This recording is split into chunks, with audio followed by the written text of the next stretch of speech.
Holding on is what breaks most people. They grip tightly to pain, to control, to the illusion that things should have gone differently. And in doing so, they drain their peace, their energy, and their ability to move forward. The harsh truth is this: letting go isn't weakness, it's survival. But don't worry, this is about to change your life. These next 3 hours aren't just soft words in the background. They're a quiet guide out of the mental grip that's been holding you back. Stoic wisdom was never about denial. It was about release. Releasing what isn't yours to carry. Releasing what's already gone. Releasing the need to control what was never in your hands to begin with. As you drift into sleep, these ancient teachings will start to loosen the grip. They'll remind you that peace is not found in what you hold on to, but in what you're finally brave enough to release. No more rehearsing past conversations. No more bargaining with what could have been. Just a slow, powerful return to presence, where nothing is missing and everything begins again. So rest now. Let the night carry away what's no longer meant for you. And when you wake, you won't just feel lighter. You'll feel free. If you're ready to release what's been weighing you down, comment below, "I am ready to let go." Imagine being able to stay calm and collected in the middle of a traffic jam, facing a difficult conversation with your boss, or even dealing with a personal crisis. This is the power of Stoicism, an ancient philosophy that has helped people for centuries to live happier and more fulfilling lives. Stoicism teaches us that the only thing we can truly control is our own thoughts and actions. Everything else, from the weather to the economy to the behavior of others, is outside of our control. By accepting this reality, we can free ourselves from the anxiety and frustration that comes from trying to control things that are outside of our reach. Stoicism also teaches us to focus on what we can control, which is our own character and our actions. By striving to live a virtuous life, we can create a sense of inner peace and contentment that is not dependent on external circumstances. In this video, we'll explore 10 profound lessons from Stoicism that can help you achieve inner peace and mastery over your emotions. Join us on this journey of self-discovery as we explore the ancient wisdom of Stoicism and learn how to apply it to our modern lives. Lesson number 1. Embrace what you can control. Epictetus, the Stoic sage, offers us a fundamental lesson that serves as the cornerstone of Stoic philosophy, the dichotomy of control. At the heart of this teaching is the recognition that our lives are subject to a fundamental division between elements we can control and those beyond our influence. This concept is pivotal in cultivating a calm and composed demeanor, even in the midst of life's uncertainties. In essence, Epictetus advises us to invest our energy and attention in those aspects of life that fall within our sphere of control. These include our thoughts, actions, intentions, and responses. By directing our focus to what is genuinely within our power, we can navigate life with a sense of purpose and mastery. It is the acknowledgement that our internal world is under our dominion that forms the bedrock of our tranquility. Conversely, external events and circumstances, which often elude our sway, are to be acknowledged as outside the realm of our control. Just as an archer, as exemplified by Epictetus, can aim carefully, draw the bowstring with precision, and release the arrow skillfully, yet remain uncertain of the flight's outcome, we must learn to release our attachment to outcomes we cannot govern. This release is not an act of resignation, but an embrace of equanimity in the face of life's inherent unpredictability. Epictetus's metaphor of the archer, who derives contentment from knowing they've exerted their best effort regardless of the target's fate, serves as a potent reminder of the Stoic approach to life. It encourages us to concentrate on our intentions and the dedicated efforts we put forth, accepting that the results are subject to a multitude of external factors. In essence, Stoicism reminds us to seize the reins of our inner world, embracing the dichotomy of control as a powerful tool to maintain a calm and composed disposition in a world where much remains beyond our influence. By concentrating our energies on what we can shape, we free ourselves from the burden of attempting to govern the uncontrollable, allowing us to discover serenity in the knowledge that we've done our utmost with the tools at our disposal. Lesson number 2. The power of acceptance. In the grand tapestry of Stoic philosophy, few figures stand as tall as the Roman emperor and philosopher Marcus Aurelius. His profound insights, often chiseled in the timeless monument of Meditations, resonate through the ages and illuminate one of the most powerful lessons in Stoicism, the lesson of acceptance. Marcus Aurelius guides us through a profound exploration of the human condition, acknowledging the inevitability of both triumph and tribulation. Life, as he observes, is a symphony of ups and downs, a constant ebb and flow. Within this ever-shifting landscape, there exist circumstances beyond our influence, elements we cannot control.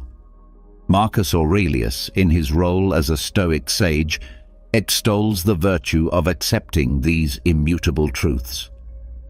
To accept, in the Stoic sense, is to embrace the reality of life's unpredictability and impermanence. It is to release the chains of attachment to specific outcomes and to walk in harmony with the unceasing rhythm of the universe.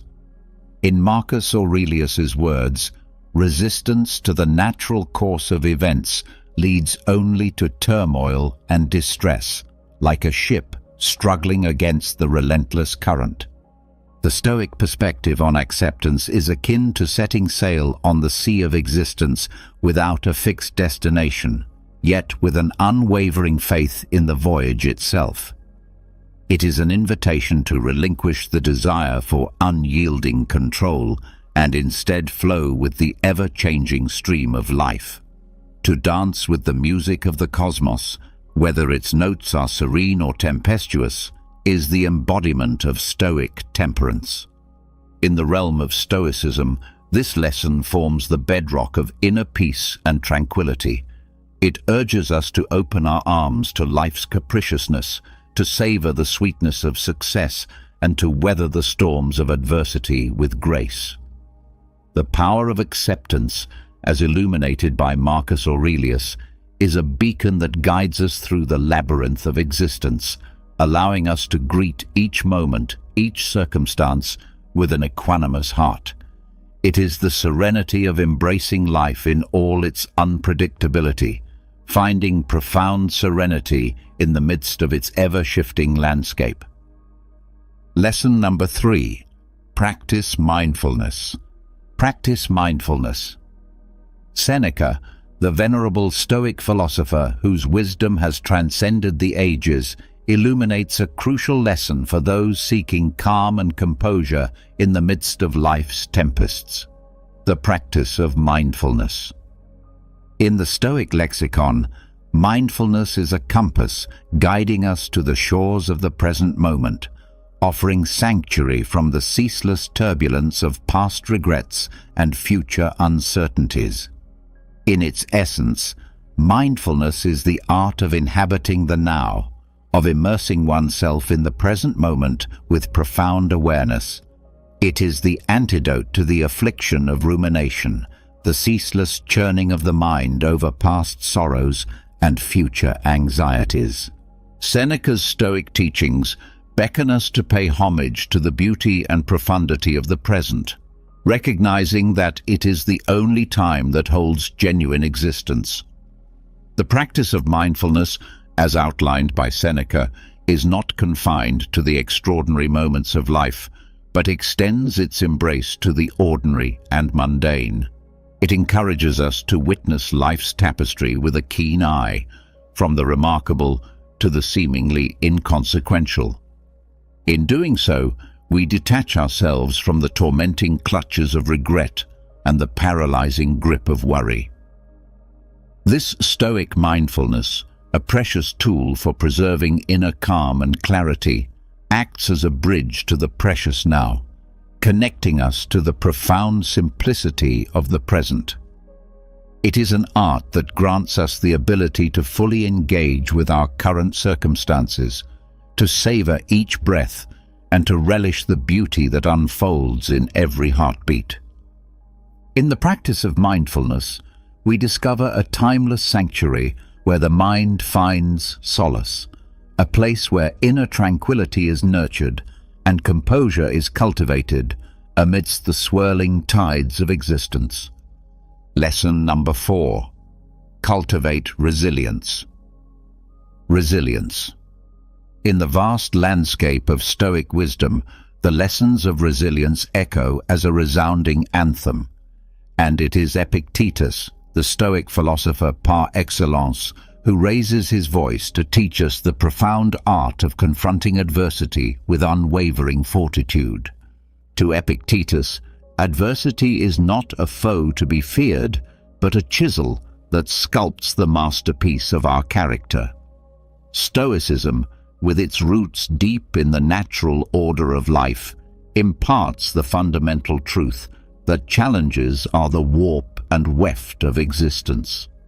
Stoics, embodying this wisdom, do not perceive adversity as an obstacle or a source of suffering, but rather as an opportunity, a crucible that tempers and refines their inner metal.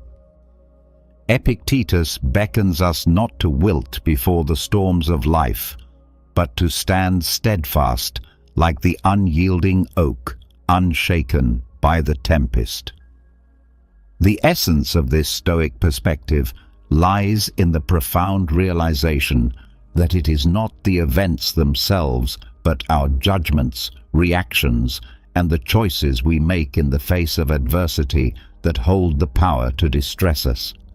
It is the lens through which we view life's trials that shapes our inner tranquility. To cultivate resilience in the Stoic vein is to walk the path of personal development, and to recognize adversity not as a scourge, but as a tutor. Stoicism teaches us that in the crucible of hardship, we discover the true extent of our strength, and it is through facing life's tribulations with courage and unwavering resilience that we emerge like tempered steel, with a character fortified by the trials we have endured.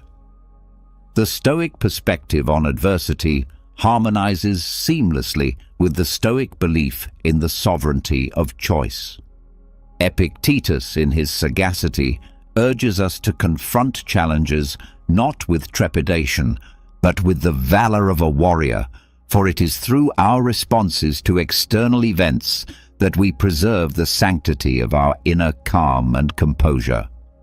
It is the gift of resilience that allows Stoics to navigate life's tempestuous seas with an unswerving gaze, unwavering even in the face of the most turbulent storms. Lesson number 5. Choose your response. Choose your response. Epictetus, the venerable Stoic sage whose wisdom has traversed the annals of time, bequeaths to us a profound lesson of immeasurable value, the power of choice in our responses. Within the Stoic philosophy, this lesson stands as an indomitable pillar, a lighthouse guiding us through the tumultuous seas of existence.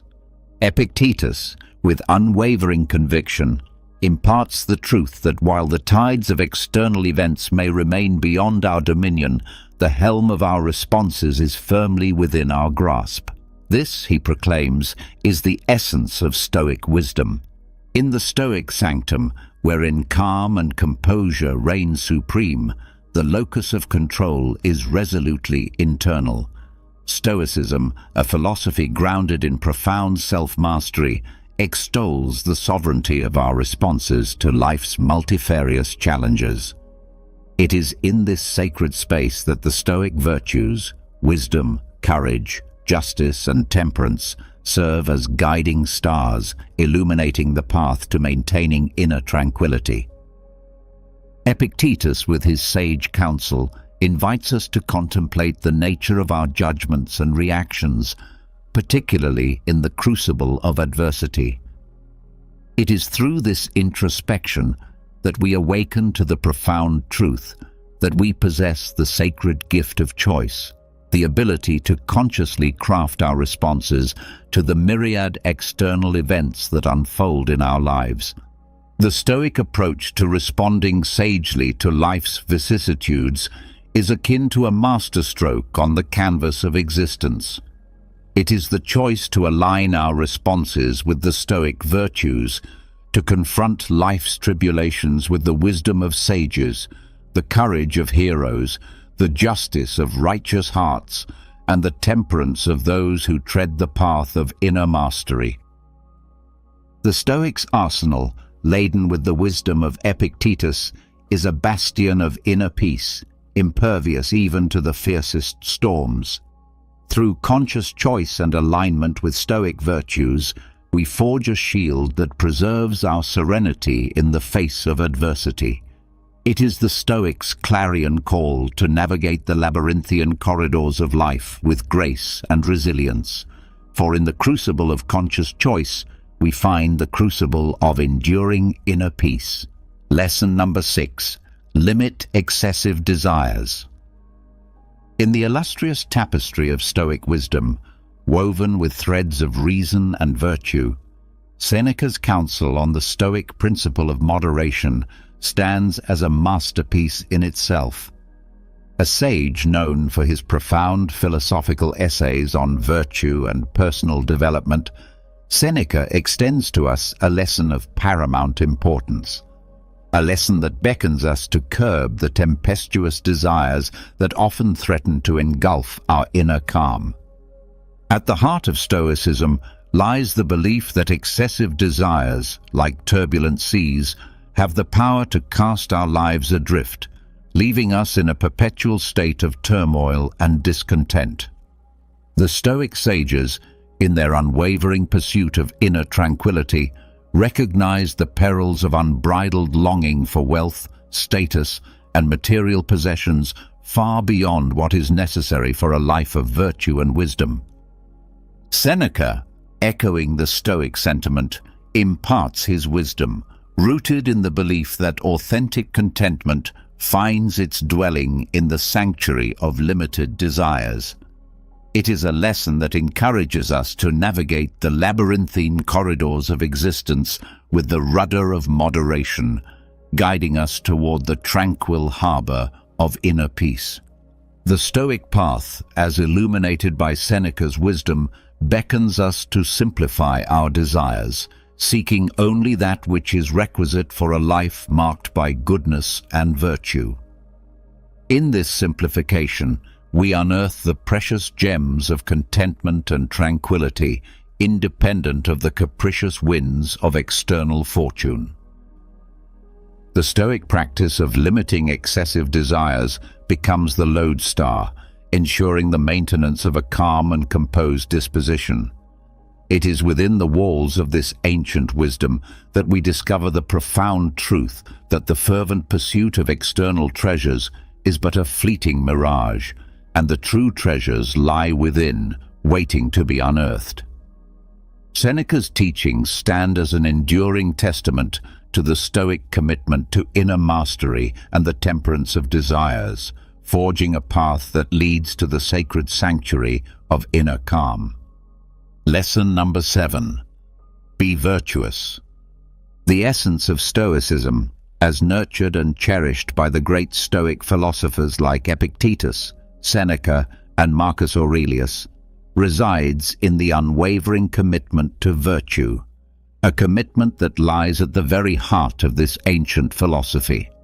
The Stoic virtues, comprising wisdom, courage, justice, and temperance, become the compass guiding us toward a life marked by inner composure and tranquility. In the rich tapestry of Stoic wisdom, the virtues occupy a hallowed place. They are the moral lodestars that beckon us to navigate life's tempestuous seas with grace and wisdom. These virtues, etched into the annals of Stoic thought, are not mere abstractions. They are the pillars upon which the Stoic ideal of living in harmony with the natural order of the universe rests. Wisdom, the first of these virtues, serves as a beacon of light, illuminating the path of reason and discernment.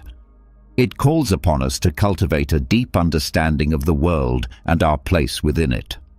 The Stoic sages, such as Epictetus, understood that wisdom is the foundation upon which all other virtues are built. With wisdom as our guiding star, we gain the capacity to see the world as it truly is and to discern between the fleeting and the enduring. Courage, the second virtue, stands as the sentinel guarding the fortress of our moral character. It calls upon us to face life's challenges with steadfastness and resolve. In the Stoic lexicon, courage is not the absence of fear, but the triumph over it. It is the unwavering determination to confront adversity with inner fortitude. Seneca, through his teachings, extols the importance of courage in forging a character marked by resilience and unwavering resolve. Justice, the third virtue, extends its mantle of righteousness over the Stoic path. It beckons us to live in accordance with the principles of fairness and moral rightness. The Stoic philosophers, drawing inspiration from the wellsprings of justice, guide us toward making decisions that are rooted in equity and virtue. The pursuit of justice ensures that our actions align with the moral order of the universe, fostering inner tranquility and composure. Temperance, the final virtue, serves as the guardian of moderation and self-restraint. It reminds us to exercise control over our desires, for it is through temperance that we discover the gateway to true contentment.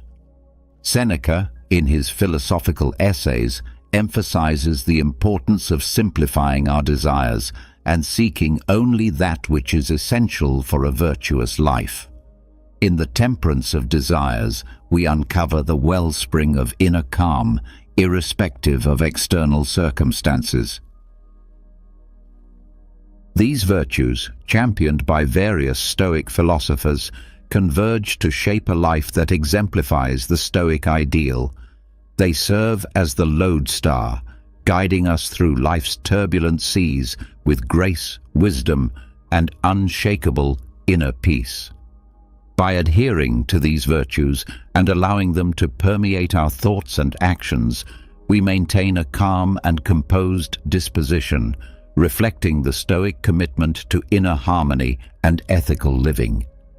In the mosaic of Stoicism, the virtues are the vibrant colors that compose the image of a life lived in harmony with the eternal truth of the cosmos. Lesson number 8. Understand the transitory nature of life. The transitory nature of life, in the profound and timeless verses of his Meditations, Marcus Aurelius, the Roman emperor and Stoic philosopher, delves into the essence of life, a life imbued with transience. His teachings are a testament to the wisdom that accepting the ever-changing nature of existence is a cornerstone for maintaining a calm and composed demeanor. Through the lens of Stoicism, Marcus Aurelius imparts a lesson that is perhaps one of the most pivotal for achieving inner serenity. He invites us to embark on a philosophical journey that involves acknowledging the ephemeral and transient aspects of life. The Stoic recognition of this reality, often referred to as the transitory nature of life, is not a harbinger of despair. Rather, it serves as a cornerstone of strength that can lend profundity to our existence. The core of this lesson is the understanding that nothing in the realm of human experience, be it the moments of joy or the trials of adversity, is immutable. The universe, in its eternal ebb and flow, weaves a tapestry of constant change. The Stoic sage does not resist this cosmic dance, but chooses to waltz in harmony with it, with grace and wisdom. Marcus Aurelius urges us to unburden ourselves from the weight of attachments to those fleeting moments that shimmer like stars across the night sky, and to the material possessions that hold our attention for but a brief interlude. He teaches us to appreciate these moments and possessions as they come into our lives, but also to let them go when the time for departure arrives. In doing so, we unearth an inner sanctuary of calm and composure, impervious to the external tempests. Accepting the impermanence of all things, as championed by Marcus Aurelius, acts as a salve for the soul. It allows us to put into perspective the vicissitudes of life. It liberates us from the bondage of anxiety that stems from clutching onto what was or what might have been. Through this Stoic teaching, we become the architects of our inner fortitude, crafting a character marked by resilience in the face of life's inevitable changes. In understanding the transitory nature of life, we pave the way for a profound sense of inner tranquility. We recognize that our capacity for calm and composure transcends the rise and fall of external circumstances. It is an enduring presence, much like the stars that continue to shimmer in the night sky, irrespective of the fleeting clouds that pass before them. Marcus Aurelius, through his Stoic wisdom, invites us to bask in the light of this understanding, offering us the opportunity to savor life's moments while retaining an unwavering sense of inner peace. Lesson number 9. The value of gratitude. In the profound tapestry of Stoic philosophy, woven with threads of wisdom and resilience, there exists a gem that sparkles with profound insight: the value of gratitude. This lesson, championed by Seneca, one of Stoicism's eminent philosophers, illuminates the path to inner calm and contentment, irrespective of life's challenges. It guides us to celebrate not only life's triumphs, but also its tribulations, for it is through the lens of gratitude that we find serenity even in the face of adversity.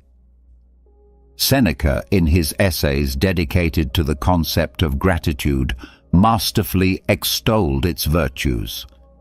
He beckoned us to redirect our gaze from what we may lack to what we have, to find solace in the present moment, and to embrace the treasures that often go unnoticed.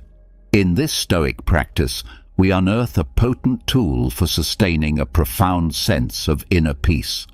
The core of Seneca's teachings on gratitude is a gentle reminder that the act of being thankful is not contingent on the abundance of our possessions, but rather on our ability to perceive life's blessings in their myriad forms. In this sense, gratitude is not a mere response to life's easy moments, but a profound acknowledgement that even amidst the tempest's fury, there is a shelter of calm to be found. By cultivating a sense of gratitude, we recalibrate our relationship with life. We learn to see the splendor in the ordinary, the lesson within adversity, and the preciousness of every fleeting moment.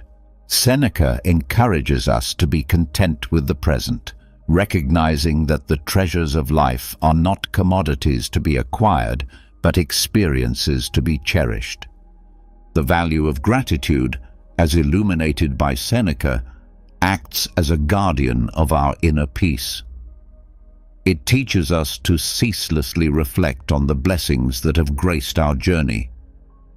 In doing so, we discover that gratitude is an elixir that transmutes the base elements of despair and longing into the gold of contentment and serenity.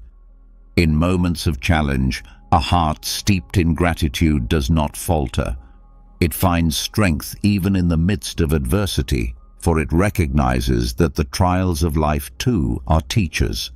As Seneca would remind us, the Stoic spirit does not waver in the face of hardship. Instead, it flourishes, drawing nourishment from gratitude's deep well. In the Stoic tradition, the value of gratitude is an unwavering companion that ushers us towards a profound sense of tranquility. It elevates us above life's tempestuous waves, revealing the serenity that lies in embracing the blessings, no matter how small or seemingly insignificant. With Seneca's wisdom, we come to realize that practicing gratitude is not a mere response to life's joys, but a steadfast embrace of the beauty found in life's most trying moments. With every breath, every heartbeat, and every fleeting moment, we are presented with opportunities to unearth the treasures of gratitude. Seneca's Stoic legacy beckons us to cherish the present, not in spite of life's challenges, but because of them, and to savor the beauty that surrounds us. It is in this luminous practice that we discover a profound sense of tranquility and calm, even amidst the tempests of existence. Lesson number 10. Keep learning and growing. In the profound tapestry of Stoicism, where wisdom is woven with threads of resilience and temperance, we find a radiant lesson that beckons us to embark on a lifelong journey of self-improvement. Epictetus, one of Stoicism's luminaries, stands as a steadfast guide in this pursuit, revealing that the path to inner calm and composure is paved with the stones of personal growth. The Stoic commitment to self-improvement is a recurring theme in the philosophy, finding resonance across different Stoic philosophers. Epictetus, in particular, carries the torch of this lesson with unwavering conviction. He invites us to tread a path of perpetual growth, emphasizing that this commitment is a treasure trove of wisdom that equips us to navigate life's challenges with grace and sagacity. At the heart of this Stoic doctrine lies a profound realization that life is an unceasing voyage. We are not static beings, but vessels of potential, forever capable of evolution. The commitment to lifelong learning and growth is an unyielding call to action, a reminder that no matter where we stand, there are yet horizons to explore and virtues to cultivate. The Stoic pursuit of self-improvement aligns harmoniously with the quest for wisdom and tranquility. It is an acknowledgement that inner calm and composure are not static attributes, but dynamic processes enriched by the ceaseless quest for understanding. Epictetus encourages us to strive for wisdom as we would for a precious gem, knowing that it is the compass that guides us through the labyrinth of existence. The Stoic journey of self-improvement finds its pulse in the ebb and flow of life's experiences. We are not called to perfection, but to progress, not to stagnation, but to steady growth. This Stoic lesson echoes through the corridors of wisdom, whispering that there is no final destination, but an endless odyssey of becoming a better version of ourselves. In embracing this lesson, we learn to navigate life's challenges with resilience and fortitude. The Stoic spirit finds strength not in the absence of adversity, but in the quest for growth, which adversity often catalyzes. We discover that setbacks are not roadblocks, but stepping stones, and every trial is a teacher. The commitment to lifelong learning and growth is a lighthouse in the tempest, a source of calm in the face of life's challenges. It is a testament to the Stoic principle that, regardless of external circumstances, we are the masters of our inner world. The more we learn, the more we grow, and the more we grow, the better we become at weathering the storms of existence. In the echoes of Epictetus's teachings, we find an invitation to celebrate the journey of self-improvement, to revel in the process of learning, and to honor the endeavor of growth. It is a lesson that assures us that with every step taken on this path, we come closer to the heart of Stoicism, a life marked by inner calm, composure, and the pursuit of wisdom. In a world filled with distractions and uncertainties, Stoicism offers a timeless and practical guide to maintaining calm and composure. By embracing these 10 lessons from Stoicism, inspired by the wisdom of different Stoic philosophers and embodying the virtue of temperance, you can navigate life's challenges with grace, wisdom, and inner peace. The Stoic temperance becomes your anchor, guiding you through the storms of existence and helping you keep calm in the face of adversity. As you embrace these Stoic lessons, you discover a profound sense of tranquility and equanimity that enables you to thrive regardless of life's challenges. Stoicism's enduring wisdom reminds us that inner peace and composure are not dependent on external circumstances, but are cultivated within through the practice of these valuable lessons. Top of form, bottom of form. Have you ever been in a heated argument, feeling like you're about to explode? We've all been there, whether it's a disagreement in the office, a fight with a loved one, or a heated debate online. But what if I told you there was a way to navigate conflict without using fists, figuratively or literally? The ancient Stoics, masters of emotional control and reason, have incredible strategies for facing your enemy with grace and poise. In this video, you'll discover 13 Stoic-inspired techniques to tackle conflict head-on, drawn from the wisdom of great thinkers like Seneca, Epictetus, and Marcus Aurelius. Trust me, these methods may require more patience and effort than throwing punches, but the rewards, inner peace, long-lasting solutions, and potentially transformed relationships are well worth the effort. So, are you ready to learn how to navigate conflict like a true Stoic?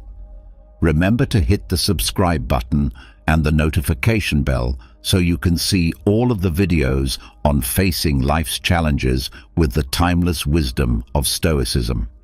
Remember, your most significant victory lies not in external battles, but in mastering your mind and heart. Number 1. Delve into the depths of your adversary. Say you are at the edge of a furious river, the rapids foaming and churning with rage. A prudent Stoic would stop before diving in, his eyes focused on the invisible depths below rather than the churning surface. Entering your opponent's mind is the crux of the first Stoic tactic. To put it metaphorically, the intensity of the situation makes it tempting to act quickly. However, proper comprehension requires putting aside judgment and looking above the apparent surface of the issue, as Epictetus reminds us when he says, "It is not the event itself that troubles us, but our view of it." Here's how to start this examination of Stoicism, the benefits of releasing. Step away from the present, inhale deeply, mentally pan out, and examine the circumstances with dispassionate interest. Put yourself as a fly on the wall and observe the exchange objectively. This emotional separation enables more in-depth observation and more logical reasoning. Investigate their why. Pose sincere queries rather than coming up with counter-arguments. Concentrate on learning the why underlying their statements and behaviors. What drives them? What worries them? And what do they want? What life events have influenced their viewpoint? Important insights can be gleaned by asking open-ended questions such as, "What brought you to this point?" Or, "What are your underlying concerns?" Examine through their lens, not agreement, but empathy. Try to put yourself in their position to comprehend their perspective, not to support their behavior. How might they perceive the circumstances? What principles and convictions motivate them? This activity aims to develop empathy, discover possible points of agreement, and experience the world through their eyes. Rather than agreeing with them, look for the secret river. Examine what's beneath the surface. Conflict frequently results from deeper problems like unfulfilled desires, fears, or injuries from the past. Consider looking past the current argument and pinpointing the underlying issues causing the conflict. What wants needs to be fulfilled? Which fears are surfacing? Recall that this is a search for understanding rather than approving their behavior. Your objective is to comprehend the layers of experience and perspective that influence the actions of your opponent. Just like a geologist studies the layers of rock to understand the terrain, you can find undiscovered common ground by practicing this Stoic depth-seeking technique. And you might also learn important things about yourself and your responses. The once raging river will become a calmer stream, with understanding and potential resolution engraved in its stones. Number 2. Choose your battles wisely. Disagreements abound in life, ranging from political arguments to arguments in parking lots. However, as the Stoics tell us, only some stones in the path require our whole focus. Getting involved in every dispute, no matter how minor, can wear us out emotionally. Thus, the second Stoic tactic urges us to pick our battles carefully. Picture yourself in front of a vast battleground. Every argument and point of contention has the potential to become a conflict. A prudent Stoic would pause, evaluating each terrain carefully before leaping into the fight. Is the battle worth it? In this skirmish, will it affect my health or the essential things to me? The following tenets of Stoic philosophy will assist you in selecting your battles. The Seneca test. Pause and consider. Consider Seneca's wise words. The greatest remedy for anger is delay. Remind yourself of the importance of pausing. Take a moment to calm down before responding automatically. Take a step back and evaluate the circumstances objectively. It's common for the heat of the moment to warp our perception, making prudent decisions challenging. Is the Epictetus inquiry still important? Consider the following crucial question for yourself. Is it not the event itself that stresses us, but our view of it? Epictetus said. Is there a genuine impact this debate is having on your morals, well-being, or something important in your life? Or is it just a tiny irritation, a stone in the road, instead of a mountain to be conquered? By concentrating your efforts on genuinely significant matters, you can address them with greater effectiveness and focus. The Marcus Aurelius principle. Quiet can be beneficial at times. Acknowledge the power of letting go. Not deciding at all is often the best course of action. According to Marcus Aurelius, it is often enough to hold your tongue and let things pass.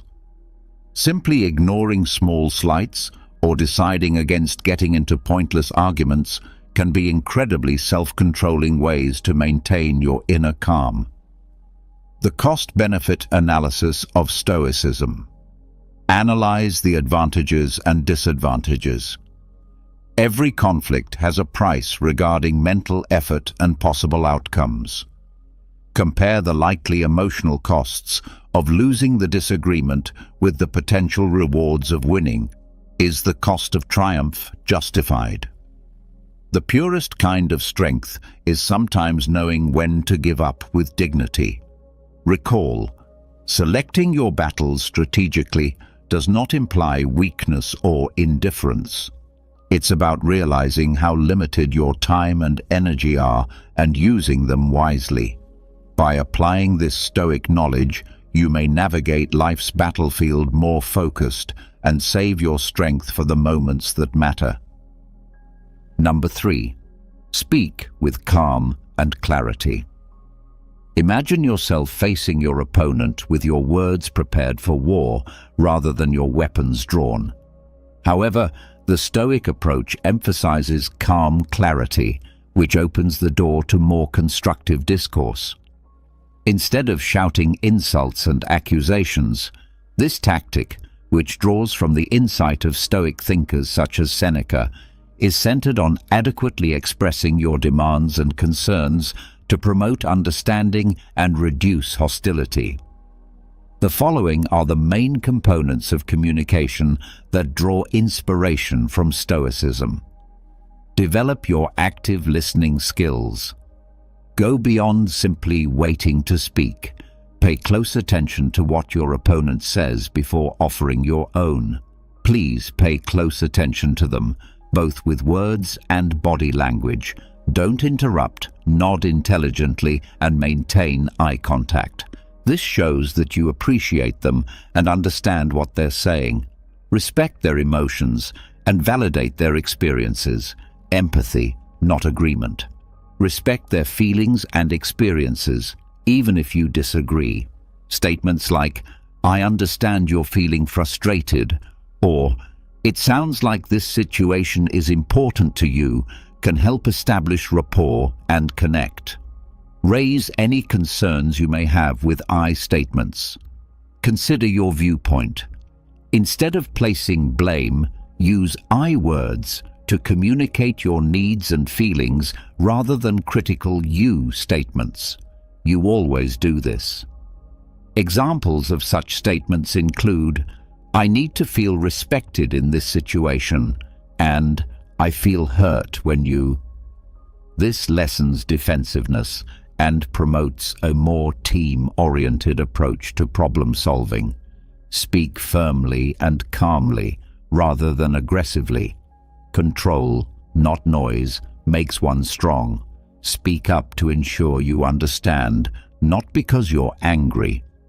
Maintain a composed tone while speaking with strength and assurance. Steer clear of insults and personal assaults. They will only make the issue worse. Put solving problems first, not points. Seek solutions rather than victories.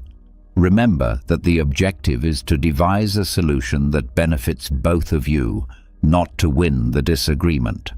Start the discussion with a question like, "What can we do to address this together?" and center it around cooperative problem solving. How can we reach a mutually agreeable outcome?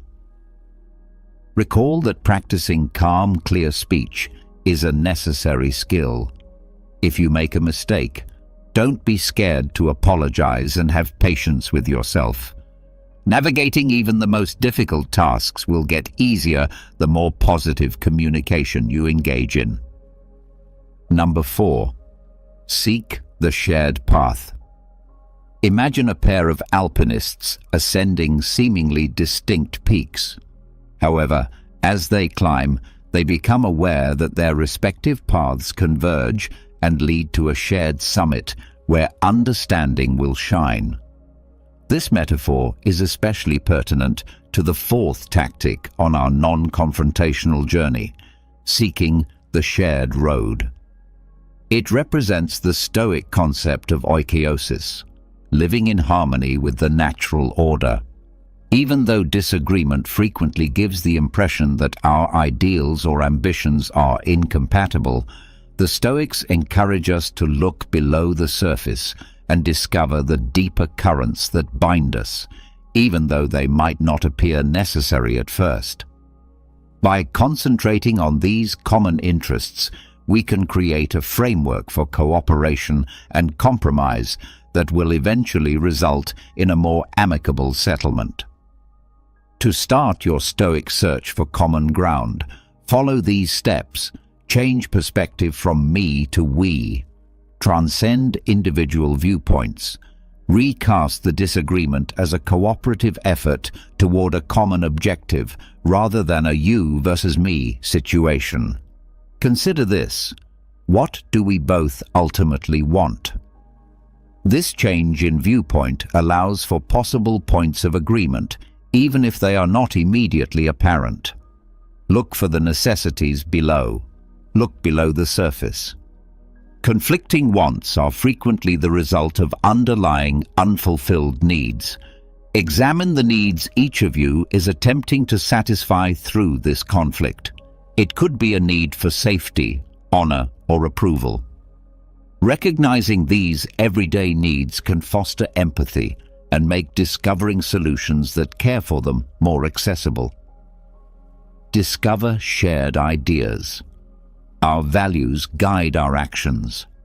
Look behind the particular problem at hand and investigate the core principles that everyone possesses. Do you both appreciate honesty, justice, or decency?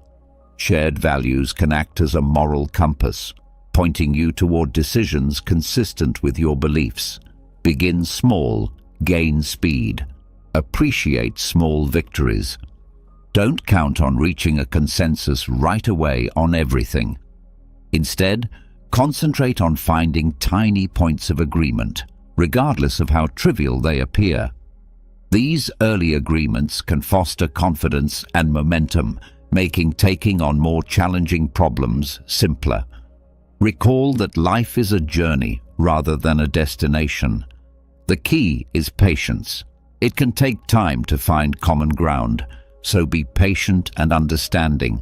Recognize accomplishments, accept failures, and remember that every step toward cooperation is a step away from confrontation. You set off on a path beyond simple solutions using this Stoic technique. By seeing the connections between your experiences and laying the groundwork for a more peaceful future, you look for a standard route. Remember that those who ascend together, guided by the light of shared ideals and interests, will reach the height of understanding. Number 5. Appeal to their inner values. Imagine yourself before a massive oak tree, its roots firmly entwined with the soil. It will take more than just raw force to move the oak. On the other hand, a prudent Stoic would be aware of the influence of the elements, such as wind and water, which might subtly nudge something toward its ideals by whispering in its ear. This metaphor exemplifies the Stoic tactic of appealing to inner ideals, a potent instrument for skillfully and peacefully resolving disputes. We direct our attention to the rich soil of their values and ideas rather than taking direct aim at their persona. Understanding and respecting their inner compass can produce solutions consistent with their fundamental beliefs. This will eventually result in more sincere buy-in and long-lasting agreements. To start your Stoic journey towards value-driven persuasion, follow these steps. Expose the value landscape. Develop into a valuable archaeologist by conducting research before formulating your case. What principles do they adhere to? What values direct their behavior? Keep an eye on what they say and do, and note what they affirm, deny, and laud. This facilitates creating a map of their value-scape. By pointing out possible connections, close the value divide. Identify the common theme. Avoid assuming their values are completely at odds with yours.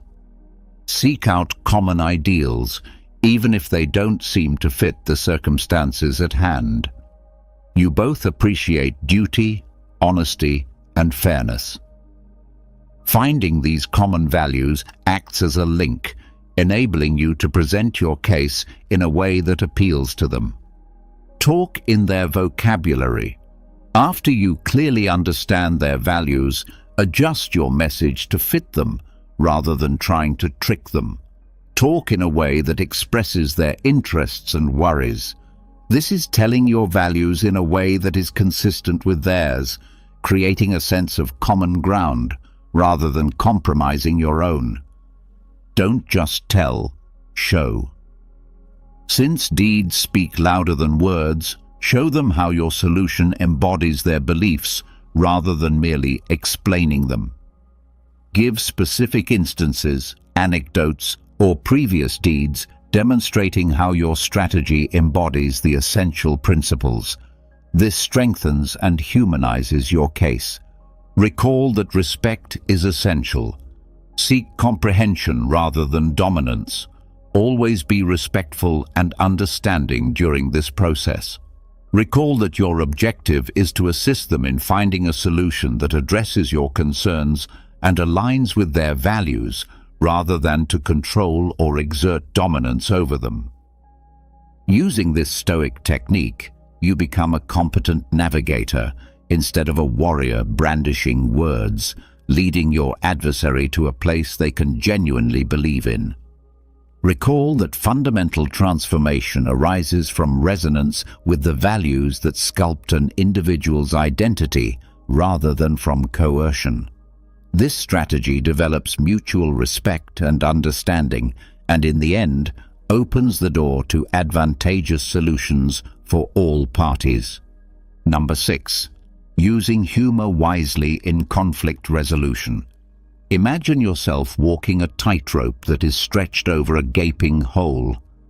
A mistake can send you into the depths of offense, yet humor can help you stay upright, like a balancing pole. Using humor to resolve conflict is the essence of the 6th Stoic technique, encapsulated in this nuanced metaphor. There is no denying that laughter can reduce tension and foster a more open atmosphere for discussion.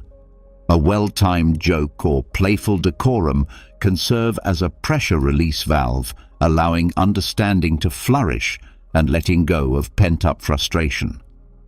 The Stoic philosopher Seneca says, "A joke is a fragile thing, and a jest may turn into an insult." We must use comedy with deliberate caution to fully realize its possibilities. Here are some guidelines to help you smoothly navigate the comedic tightrope. Recognize your audience.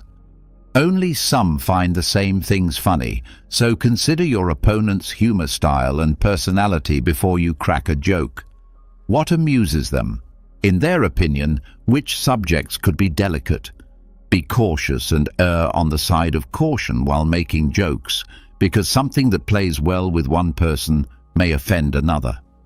Seek out silent joy, not horniness. Laughing at, not with. Creating a shared sense of humor is the aim, not using jokes as a tool to make fun of or denigrate your opponent. Humor that belittles oneself is frequently a safer bet, since it demonstrates humility and a readiness to own up to mistakes. The timing is crucial. After reading the room, reread it. Humor can have disastrous results when misused. Before bringing in comedy, assess the situation's emotional intensity. It's better to wait until things have settled down. If the tension is still muscular, maintain calm and kindness. Keep insults and sarcasm at the door. Steer clear of jokes that make light of sensitive subjects, stereotypes, or personal assaults. Recall that building bridges, not burning them, is the aim. Comedy as an instrument, not a crutch. Please don't rely on comedy alone to end the argument. Although humor can be a helpful tool, it shouldn't replace sincere communication or dealing with critical issues. Don't expect it to be the miraculous fix. Use it sparingly to promote openness and lighten the atmosphere. Always err on the side of caution. When in doubt, it's better to avoid jokes entirely. To determine whether they're appropriate, recall that it's simpler to gain trust than to regain it following an error. Including comedy using these Stoic ideas, comedy may become an effective tool for rapport building, stress relief, and opening up more excellent room for conflict resolution rather than a dangerous tightrope walk. Recall that the power of laughter is in its capacity to unite rather than divide. When used appropriately, it can turn tense situations into chances for understanding and resolution. This might shock you. Number 7. Offer empathy.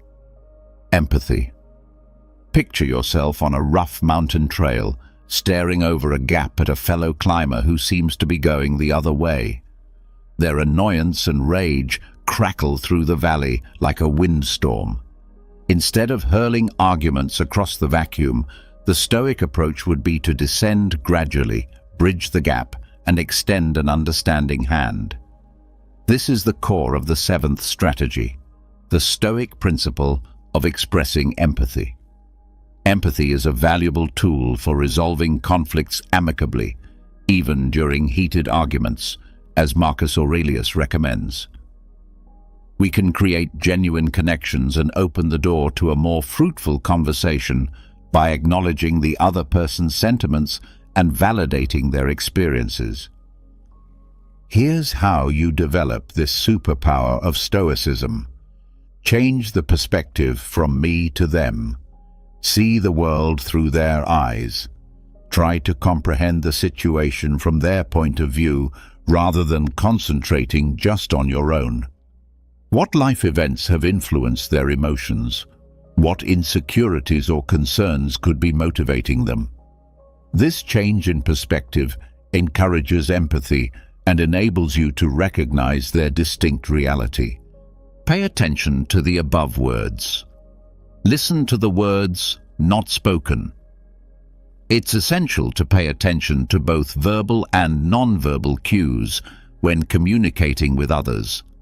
This includes things like body language, tone of voice, facial expressions, and spoken words. It is vital to comprehend the information being transmitted and react accordingly. These frequently disclose deeper feelings that their words may have obscured. Try to understand while actively listening without passing judgment. Recognize, don't pass judgment. Appreciate their emotions rather than their behavior. Even if you disagree with them, let them know you are aware of and sympathetic to their feelings. I understand why this situation is important to you, or it sounds like you're feeling frustrated, are phrases that can significantly increase trust and decrease defensiveness. Look for the hidden pain. Find the source of the disagreement. Anger and irritation are frequently the result of deeper emotional scars. Look into any potential sources of pain, fear, or insecurity for them. A deeper understanding makes it possible to address the underlying cause rather than simply the symptoms. It also builds empathy. Recall that gratitude is not agreement. Walk along with them, not in front of them. Showing empathy does not imply endorsing their behavior or sacrificing your moral principles. It's as simple as recognizing their viewpoint and establishing an environment encouraging sincere dialogue. You can handle the disagreement with dignity and understanding, even if you disagree. You create a bridge of understanding rather than merely a bridge across an abyss of conflict. When you adopt this Stoic concept of empathy, you put yourself in their position to connect rather than pass judgment, and there's hope for actual resolution in that connection, not only for the here and now, but also for how you deal with each other moving forward. So, come down from the mountain, reach out, and give the gift of empathy. Together, you might be taken on an unexpected excursion. Number 8. Embrace the art of compromise. Imagine yourself before a massive oak tree, its branches obstinately waving in the breeze. It could take a lot of force to get the oak to bend to your will, which could hurt the tree and you. A more prudent strategy that draws from Stoic philosophy is learning the art of compromise, bending and adapting to find a way for the wind and the oak to coexist peacefully. Hard views and absolutes are rarely conducive to successful conflict resolution. Epictetus states, Seek not to have things happen as you wish, but rather wish them to happen as they do, and you will live a tranquil life. The ability to discover answers that at least partially meet your problems and those of your opponent is a sign of true power. The following is how you can practice this Stoic art. Change me to we. Reframe the conflict as a cooperative endeavor. See the situation as a chance to devise a solution that works for everyone rather than as a rivalry. This change in viewpoint allows for more harmonious results and innovative approaches to problem solving. Identify common objectives. Look for common ground, even if it appears obscure. Examine your shared goals in the long run and see past the current argument. Maybe you both have the same values: fairness, respect, or a productive working environment. Finding these common objectives lays the groundwork for reaching a compromise. Set priorities and have the will to let go. Only some details matter equally. Only some features of the circumstances are worth dying for. Decide what is most important and be prepared to give in on less important things. This enables you to concentrate on identifying answers that deal with your main issues. Determine the win enough or win-win solution. Look for win-win solutions. Instead of focusing on a win for one party, try to find a solution where all parties feel their requirements are understood and somewhat met in the long term. This lessens animosity and promotes a feeling of justice. Recall that life is a journey rather than a destination. Patience and flexibility are key. Compromises are rarely a one-time thing. Be ready to review the agreement if something changes or new information becomes available. A durable compromise requires open communication and a readiness to change. Accepting the Stoic art of compromise keeps your demands and principles intact. Instead, you exhibit strength, adaptability, and a dedication to coming up with solutions that work for everyone. You understand how to live in a dynamic equilibrium condition, not resistance. Like the wind and the oak, which benefits everyone by bringing about a more tranquil and harmonious outcome. Number 9. Seek external aid without shame. Picture yourself tangled up in a thicket of thorns, the branches blocking your path as they twist and twirl. No matter how hard you try, advancement feels unattainable. This aggravation frequently resembles the sense of being trapped in a dispute where communication breaks down and a settlement seems impossible. However, the Stoics remind us that we are not alone, even in these situations.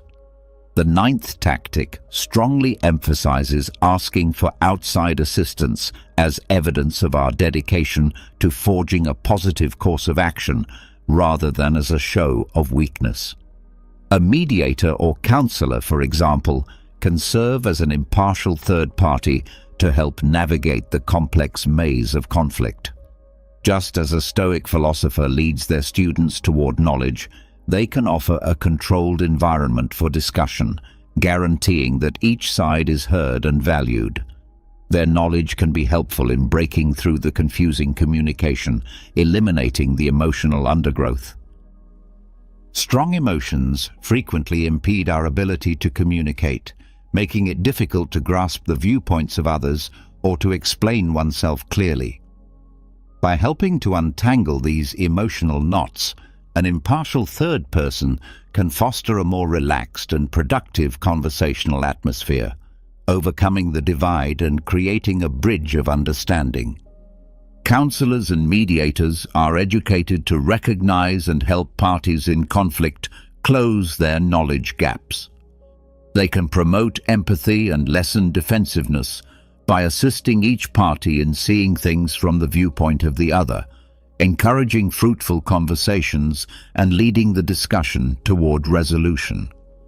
Competent facilitators can guide the discussion toward constructive problem solving, guaranteeing that all sides can voice their concerns and cooperate to find answers. Offer resources and methods, getting you ready for the journey. Many counselors and mediators have received specialized training in conflict resolution and communication methods. In the long run, they can help you build stronger relationships by providing you with the skills and techniques you need to handle conflicts in the future. Recall that asking for help is a strength, not a sign of weakness, but of wisdom. According to Stoic philosophy, asking for assistance is a display of wisdom rather than weakness. It shows that you are dedicated to developing a solution that works for everyone and are prepared to invest in your development and the partnership's success. By enlisting outside assistance, you can benefit from the knowledge and expertise of others, allowing you and your opponent to successfully negotiate the complex maze of disputes and arrive at a peaceful and constructive conclusion. Recall that occasionally receiving assistance can brighten the way ahead and remind you that you are not alone, even in the most trying circumstances. Number 10. Forgiveness. Imagine yourself fastened to a massive rock, its mass pulling you downward while its jagged edges pierce your flesh. This weight, which keeps you stuck in the past and makes it difficult for you to go on, is the weight of resentment and unforgiveness. Forgiveness, a gift to oneself, is a potent tool the Stoic philosophy offers for releasing these bonds. Neither the past nor the other person's behavior is justified by forgiveness. We are reminded by Seneca that he who is revengeful lives with a wound always open. Instead, forgiveness is a deliberate decision to let go of the hurt feelings that keep you stuck so you can go on with more clarity and peace of mind. Here's how to start this self-liberating Stoic journey. Turn the attention from them to you. Acknowledge the effect on your health. More harm results from holding on to anger and resentment than from the other person. It drains your vitality, impairs your judgment, and makes it more difficult for you to be happy and at peace. You can take back control of your mental condition and put your well-being first when you choose forgiveness. Recognize the influence of perspective. Examine the circumstances more broadly. Forgiveness occasionally necessitates comprehending the background and intentions of the other person. This is admitting their shortcomings and vulnerabilities rather than justifying their actions. This change of viewpoint might increase empathy and lessen the situation's emotional impact. Let go, but remember, let go of the past, not the memories. Being forgiven does not include forgetting the past. Instead, it entails letting go of the bad feelings connected to it. Recall the lessons you've learned, but let go of the things weighing you down, like resentment and hatred. Engage in active forgiveness. Remember that forgiveness is a continuous process. Please make an effort to extend it. It's a journey that needs constant dedication. You can practice active forgiveness by consciously letting go of unfavorable feelings and thoughts whenever they surface. Techniques like journaling, mindfulness, and meditation can be helpful tools in this process. Keep in mind that forgiveness is yours, a present for you, not for them. Forgiveness is ultimately a gift you give to yourself. It frees you from the bonds of negativity and gives you more joy, calm, and emotional flexibility. Forgive yourself rather than wait for the other person to earn it. Accepting spiritual forgiveness allows you to change your present and create space for a better future. Rather than erase the past, you choose to walk the road of peace and self-compassion, releasing yourself from the bonds of bitterness and anger. Recall that showing forgiveness demonstrates your strength and dedication to your well-being, not weakness. Thus, exhale deeply, let go of the weight, and advance into a future offering more independence and inner serenity. Number 11. Growth from the ashes of conflict. Think of a phoenix that has undergone conflict and grown stronger and wiser. The spirit of the 11th Stoic strategy, using conflict as a catalyst for personal growth, is embodied in this potent metaphor. Remember Epictetus's advice: to make the best use of what is in your power and take the rest as fixed and beyond your control.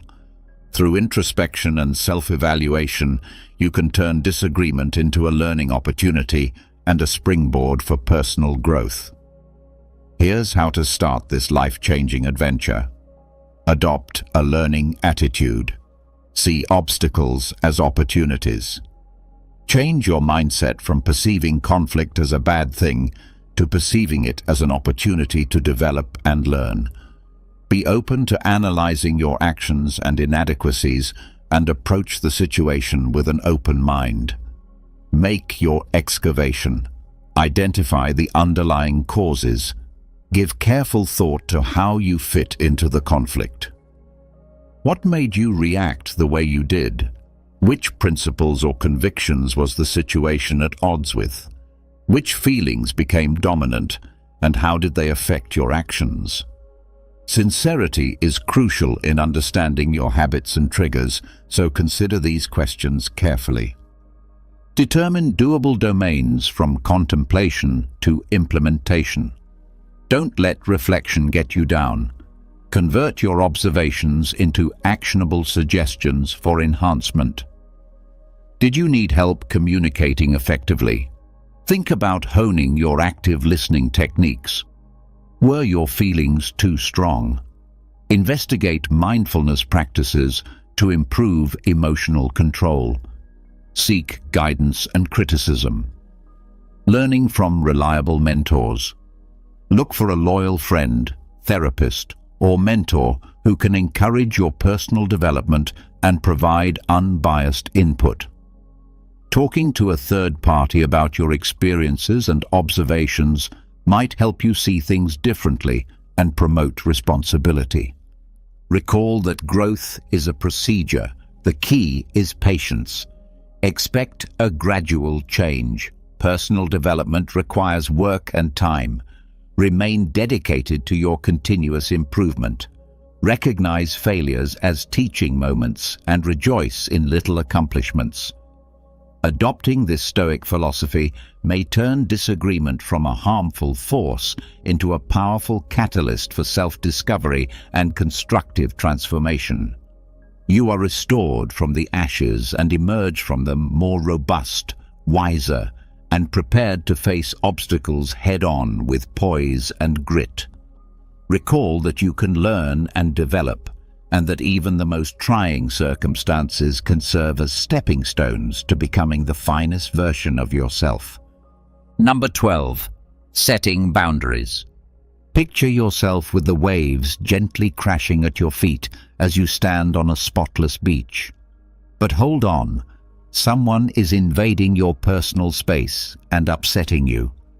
Setting boundaries and defending your well-being and inner serenity are potent tools the 12th Stoic technique offers in this scenario, symbolizing the delicate balance of navigating interactions. It is not the event itself that troubles us, but our view of it.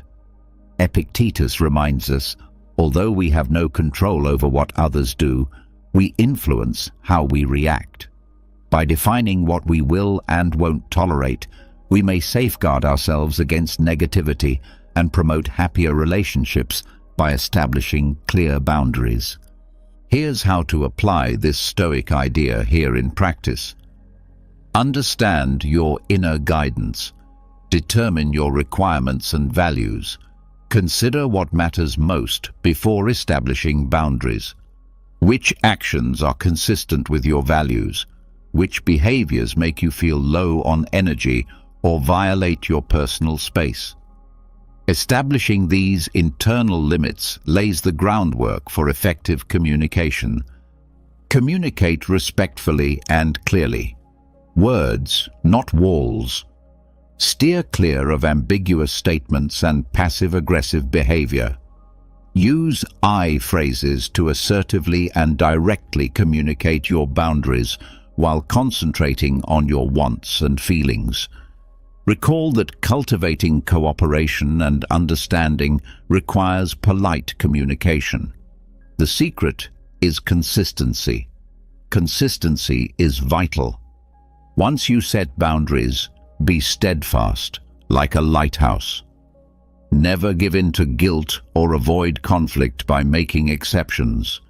You gain respect from others and show your self-respect by sticking to your boundaries. Get ready for opposition.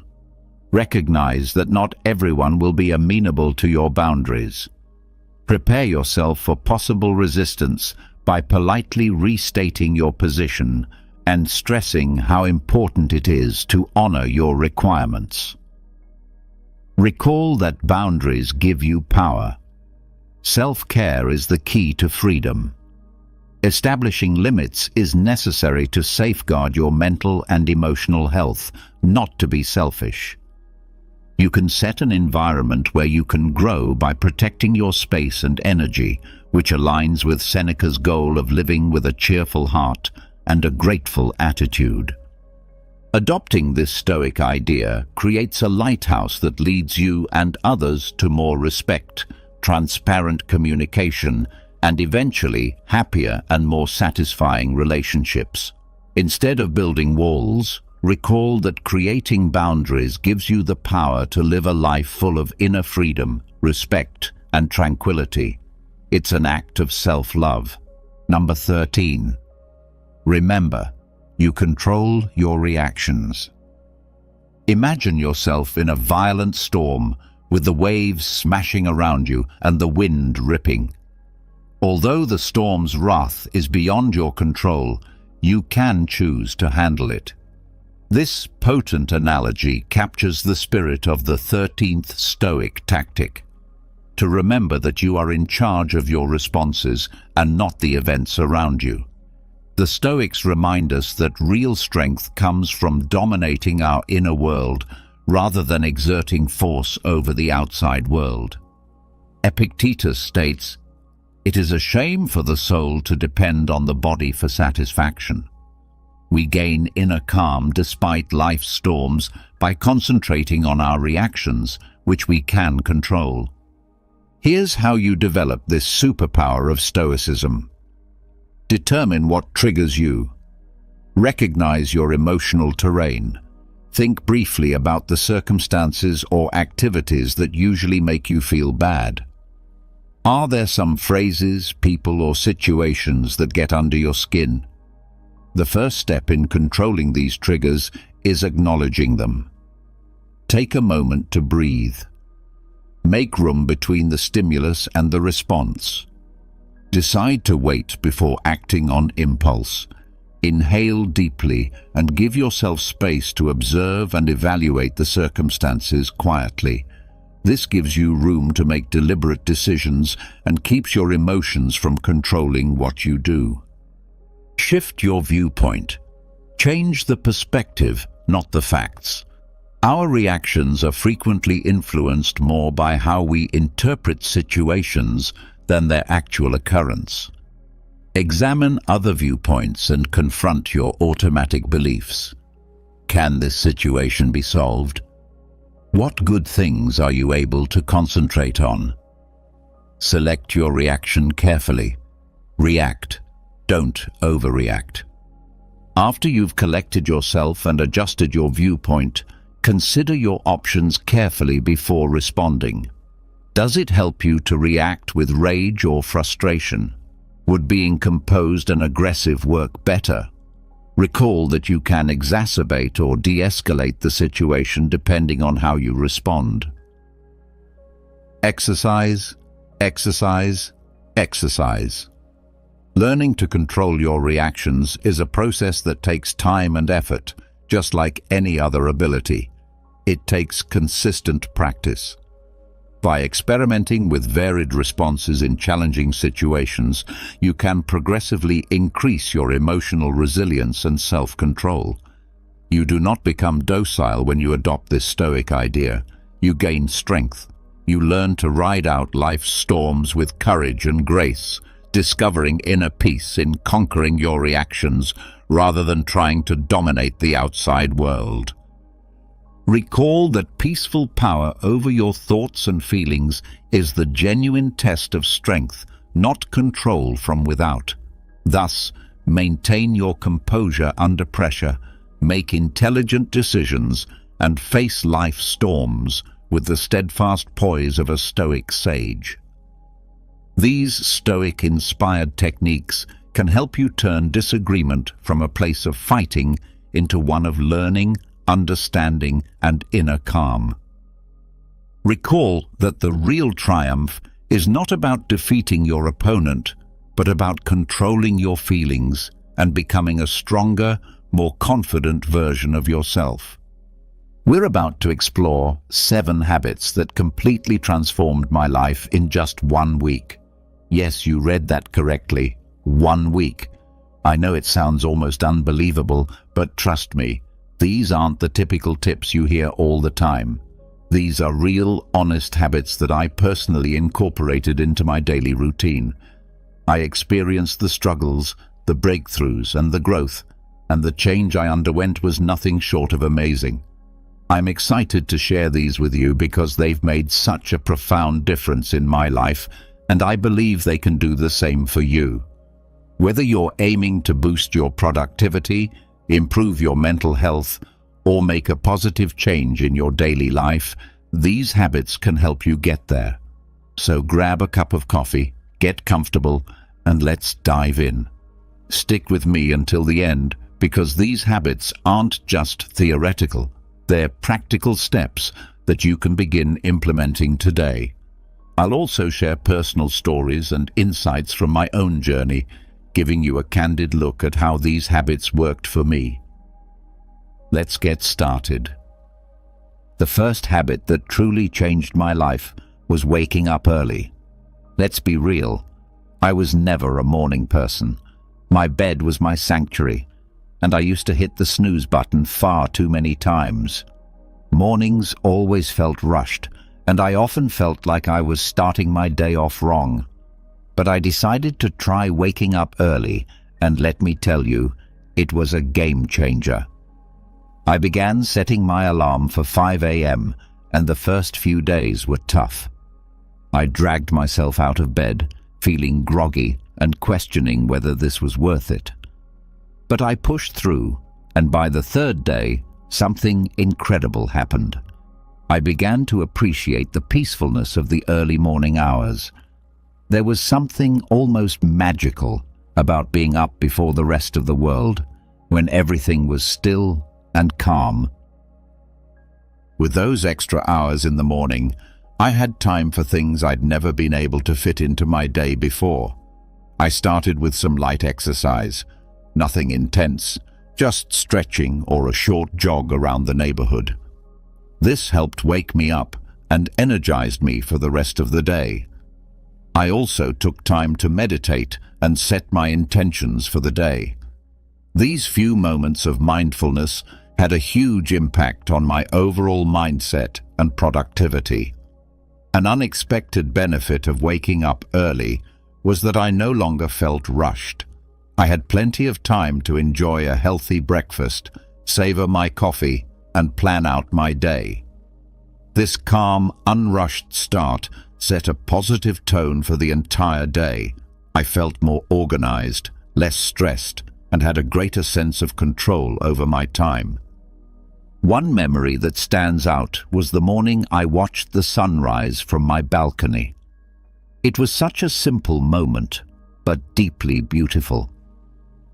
As the sky changed colors and the world slowly came to life, I felt an overwhelming sense of gratitude and peace. It was in that moment that I truly understood the power of waking up early. I encourage you to give it a try, even if it's just for a week. Start by waking up just 15 minutes earlier than usual and gradually increase that time. You might be surprised by how much of a positive impact it can have on your life. It's not just about gaining extra hours in the day, it's about using those hours to create a more mindful, intentional, and fulfilling start to your day. Speaking of daily habits, daily exercise was habit number 2 that truly transformed my life. Let me be upfront. I wasn't always the most active person.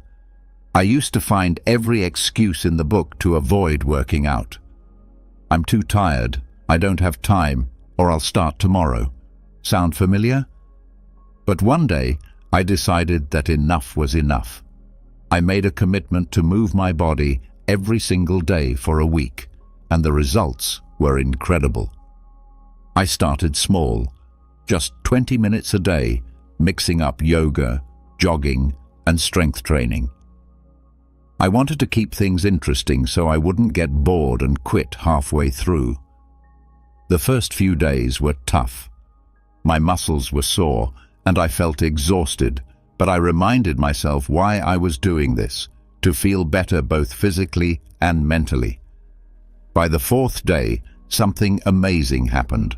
I woke up feeling more energized. My mood had improved drastically. I was less irritable and much more positive. I realized that those 20 minutes of exercise weren't just about burning calories or building muscle. They were about giving myself time to focus on me, to release stress, and to boost my endorphins. One morning, I remember lacing up my sneakers for a jog. It was a crisp, clear day, and as I ran, I felt a sense of freedom and clarity that I hadn't experienced in a long time. It was just me, the open road, and my thoughts. That connection to myself and the world around me was truly empowering. I also started to see physical changes. My posture improved, I felt stronger, and I noticed a difference in my overall fitness. But the biggest change was in my mindset. Exercise became my time to disconnect from the world and reconnect with myself. It became a form of self-care rather than a chore. Another personal highlight was trying yoga for the first time. At first, I was hesitant, thinking I wasn't flexible enough or that it wouldn't be a real workout. But after a few sessions, I fell in love with it. Yoga taught me to be present, to breathe deeply, and to listen to my body. It was a transformative experience that went beyond just physical benefits. Incorporating daily exercise into my routine made me realize that taking care of my body directly impacted my mental health and overall happiness. It's not about being perfect or pushing yourself to extremes. It's about finding a form of movement that you enjoy and making it a regular part of your life. So if you're like I was, struggling to get started, my advice is to begin small. Find something you enjoy, whether it's dancing, hiking, or just going for a brisk walk. Commit to just a few minutes a day and gradually build up from there. Trust me, the benefits you'll experience will be well worth the effort. Exercise is a habit that can transform not just your body, but your entire outlook on life. Habit number 3 is journaling. Now, I used to think journaling was just for people who had loads of free time or were naturally introspective. I was skeptical. I mean, who has time to sit down and write about their day when there's so much going on? But after just 1 week of consistent journaling, my perspective completely shifted, and it became a cornerstone of my personal growth journey. I started simple. Every night before bed, I dedicated just 10 minutes to journaling.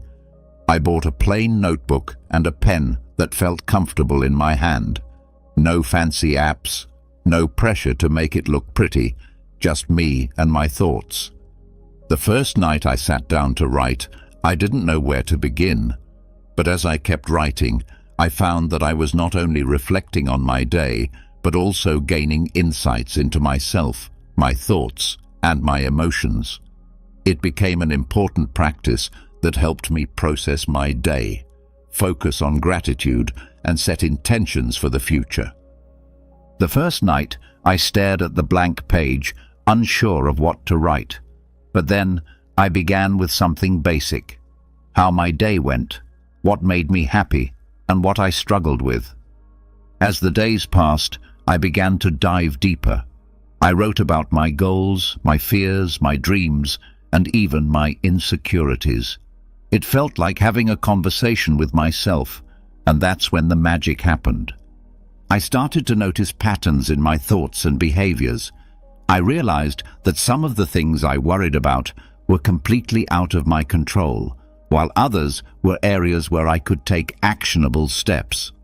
One night, I wrote about a particularly stressful day at work. By putting my thoughts on paper, I was able to process my emotions better.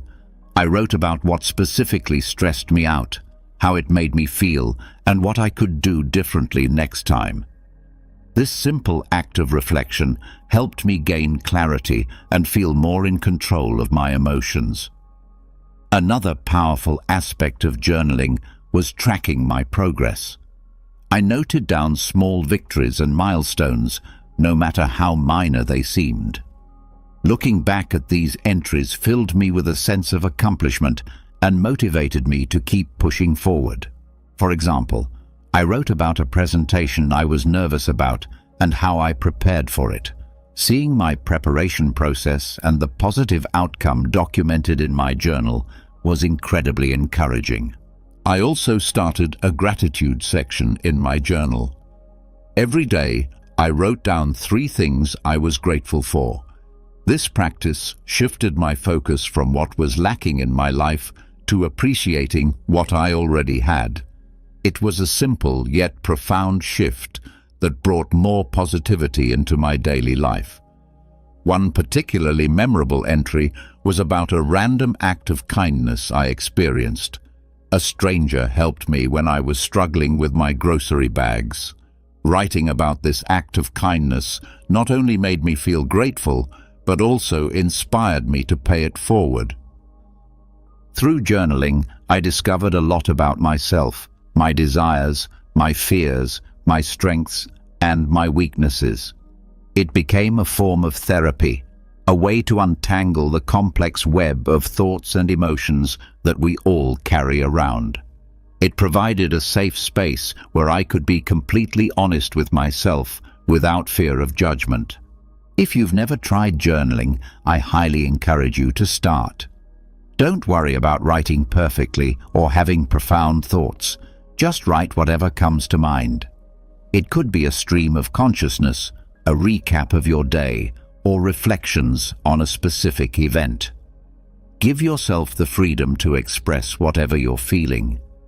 You might be surprised at how much clarity and peace it brings into your life. Remember, it's not about what you write, it's about the process of writing itself. Next up, mindful eating. This was a big one for me because, like many people, I used to eat on the go, barely paying attention to what or how much I was consuming. My meals were often rushed and distracted, eaten while scrolling through my phone or working on my laptop. I didn't realize how much this was affecting my overall well-being until I decided to give mindful eating a try for 1 week. Mindful eating is all about paying full attention to the experience of eating and drinking, both inside and outside the body.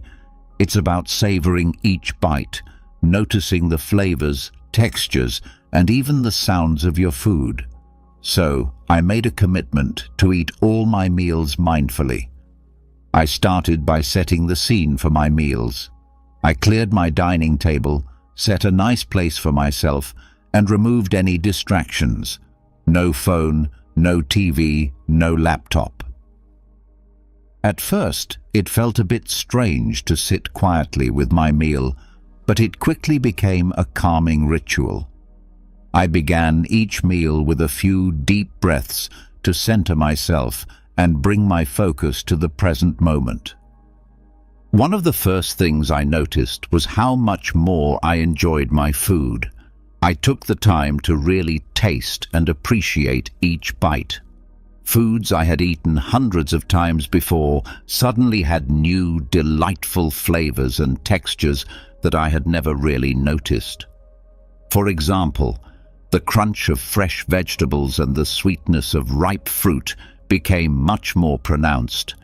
It was like experiencing food in high definition. Another major change was how much more satisfied I felt after meals. By eating slowly and mindfully, I gave my body time to signal when it was full. This was a big shift for me, as I used to eat quickly and often ended up overeating. By paying attention to my hunger and fullness cues, I found that I naturally ate less and felt more satisfied. One memorable experience was with a simple bowl of oatmeal. Normally, I would wolf it down without a second thought, but this time I took it slow, savoring the creamy texture and the subtle sweetness of the honey I drizzled on top. It became a moment of gratitude and mindfulness that set a positive tone for the rest of my day. I also started to notice how different foods made me feel. Heavier processed foods left me feeling sluggish and bloated, while fresh whole foods made me feel energized and light. This awareness led me to make healthier choices naturally, without feeling deprived or restricted. Another aspect of mindful eating is being aware of the emotional connections we have with food. I started to recognize when I was eating out of boredom, stress, or emotional comfort, rather than true hunger. This awareness was powerful. Instead of mindlessly snacking, I could address the underlying emotion. Maybe I needed a break, some relaxation, or a chat with a friend, rather than a bag of chips. There was one particular evening when I had a craving for something sweet after dinner. Instead of automatically reaching for dessert, I paused and asked myself if I was truly hungry or just seeking a reward after a long day. I realized I wasn't actually hungry and opted for a warm cup of herbal tea instead. It was a small victory that highlighted how powerful mindful eating can be. Incorporating mindful eating into my life was a transformative experience. It helped me develop a healthier relationship with food, improved my digestion, and even enhanced my overall sense of well-being. It's a habit I've continued beyond that initial week, and I can't recommend it enough. If you're interested in trying mindful eating, start with just one meal a day. Sit down without distractions, take a few deep breaths, and savor each bite. Pay attention to the flavors, textures, and how the food makes you feel. You might be surprised at how this simple practice can change your entire eating experience. It's a wonderful way to reconnect with your body and truly appreciate the nourishment that food provides. Now, habit 5, limiting screen time. This one was particularly challenging for me, and I suspect it might be for many of you as well. We live in a digital world, and it's so easy to get sucked into endless hours of scrolling through social media, binge-watching shows, or checking emails. I realized that all the screen time was taking a toll on my mental health, productivity, and even my sleep. So, I decided to set some boundaries and see what happened. First, I set a daily limit of 1 hour for non-work-related screen time. This meant no mindless scrolling through Instagram, no endless YouTube marathons, and no late-night TV binges. It was tough at first. I had become so accustomed to filling every spare moment with screens, but I knew I needed to make a change. The first thing I noticed was how much more time I had in my day. I hadn't realized how much of my time was being eaten up by screens until I consciously limited it. With those extra hours, I found myself rediscovering old hobbies and interests that I had neglected.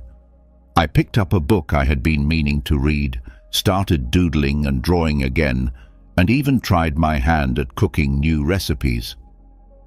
One evening, instead of watching TV after dinner, I decided to take a walk in the park.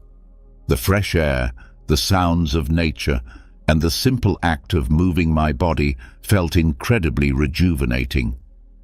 It was a stark contrast to the usual screen-induced lethargy.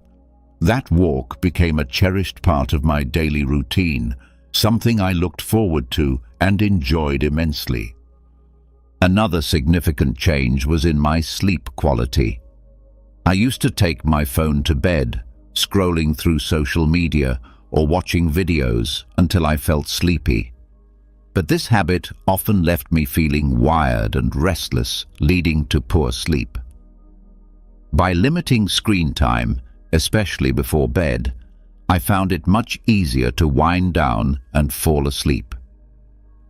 I started a bedtime routine that didn't involve screens, reading a physical book, meditating, or simply reflecting on my day. This change led to deeper, more restful sleep and made a huge difference in my overall energy levels. I also noticed improvements in my mental health. Without the constant barrage of news updates, social media comparisons, and digital distractions, I felt less anxious and more present. I was more focused during conversations, more attentive to the people around me, and more engaged in my daily activities. It was like a fog had lifted, allowing me to see and experience life more clearly. One particularly memorable day was when I spent an entire afternoon at a local cafe with just a notebook and a pen. I wrote down my thoughts, planned some goals, and even sketched a bit. It was such a peaceful and productive time, free from digital interruptions. I felt more connected to myself and my surroundings in a way that screens had never allowed. Of course, there were moments of temptation and slips along the way, but each time I noticed myself reaching for my phone out of habit, I gently reminded myself of the benefits I was experiencing and redirected my focus to something more fulfilling. Limiting screen time isn't about completely eliminating technology from your life. It's about creating a healthier balance and being more intentional with your time. If you're feeling overwhelmed or disconnected, I encourage you to try setting some screen time boundaries. Start small, maybe with an hour less each day, and gradually increase it. Use that extra time to reconnect with yourself, your loved ones, and the world around you. You might be surprised at how much richer and more fulfilling life can be when you step away from the screens and engage more with the real world. All right, everyone, that wraps up our journey through the 7 habits that dramatically changed my life in just 1 week. It's been an incredible experience, not just implementing these habits, but also sharing them with you. Each of these habits has the power to bring about significant positive changes, and I truly believe that if they worked for me, they can work for anyone. If any of these habits have inspired you, I encourage you to try them out for yourself. Start small, maybe with just 1 habit, and see how it feels. Adjust according to what suits your lifestyle and needs. Remember, the goal isn't perfection, it's progress. It's about making small, manageable changes that over time lead to substantial transformations. I'd love to hear about your experiences, so please drop a comment below sharing which habit you're thinking of adopting or any questions you might have about getting started. Your feedback and stories are what make this community so amazing and supportive. And if you found this video helpful, don't forget to like, subscribe, and hit the notification bell so you won't miss any of our future content. We have lots more insights and tips coming your way that you won't want to miss. Sharing this video with friends or family who might benefit from these habits could also make a huge difference in their lives. Thank you so much for watching, and remember, small changes lead to big results. Let's keep growing, keep evolving, and turn our everyday routines into powerful moments of self-improvement. See you in the next video. Stay awesome, everyone. Let's get real. Most people are too afraid to tell you to your face that they don't like you. Instead, they hide behind fake smiles, hollow compliments, and forced politeness. I've been there too, thinking someone was a friend, only to find out they were secretly hoping for my downfall. It's brutal, but here's the truth. If you don't recognize the signs, you'll end up wasting your time and energy on people who deep down can't understand you. So, let's cut through the BS and talk about the signs that someone dislikes you but is hiding it. You might not like what you hear, but it's better to face the truth than live in denial. 1. They're always joking about your flaws. We all know that one person who loves to joke, especially when the joke is at your expense. They'll pick at your quirks, mistakes, and imperfections, always with a smile, saying, "I'm just messing with you." At first it seems harmless, but let's be honest. These jokes are often more than just playful banter. They're calculated digs cleverly disguised as humor, meant to chip away at your self-esteem bit by bit. I remember a time when I was close to someone who always had something to say about me. How I dressed, the way I spoke, even the projects I was working on. At first, I laughed it off, thinking it was all in good fun. But over time, I noticed a pattern. The jokes were always aimed at my perceived weaknesses, never at my strengths. It wasn't long before I started second-guessing myself, wondering if maybe I was the problem. Here's where the controversy kicks in. People who consistently joke about your flaws aren't doing it out of affection. They're testing the waters to see how much disrespect you'll tolerate. It's a subtle form of manipulation, a way for them to assert dominance while keeping you in your place. They're telling you, in no uncertain terms, that you're beneath them. The most insidious part is that they get away with it because we've been conditioned to believe that if we can't take a joke, we're the ones with the problem. But let's flip that script. I'm here to tell you that there's nothing wrong with standing up for yourself when a joke crosses the line. In fact, it's essential. You deserve to be around people who lift you up, not those who knock you down for a cheap laugh. True friends don't need to point out your flaws to feel better about themselves. They celebrate your strengths and help you work through your weaknesses without making you the butt of the joke. I've seen it happen time and again. People who let these kinds of jokes slide, thinking it's easier to keep the peace than make waves. But here's the deep truth. Allowing others to disrespect you, even in jest, is a slippery slope. It starts with small comments, but over time those jokes can wear you down, making you question your worth. The more you allow it, the more they'll push until you're left doubting yourself, all because you didn't want to seem too sensitive. I had to learn this lesson the hard way. I realized that by laughing along, I was giving them permission to keep going. I was complicit in my own disrespect.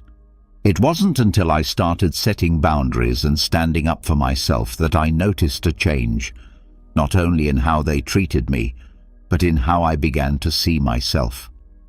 I stopped allowing their words to define me and started taking control of my own story. Here's my advice. The next time someone makes a joke at your expense, don't just brush it off. Ask yourself, is this really funny, or is there something deeper going on here? If it's the latter, don't be afraid to call them out.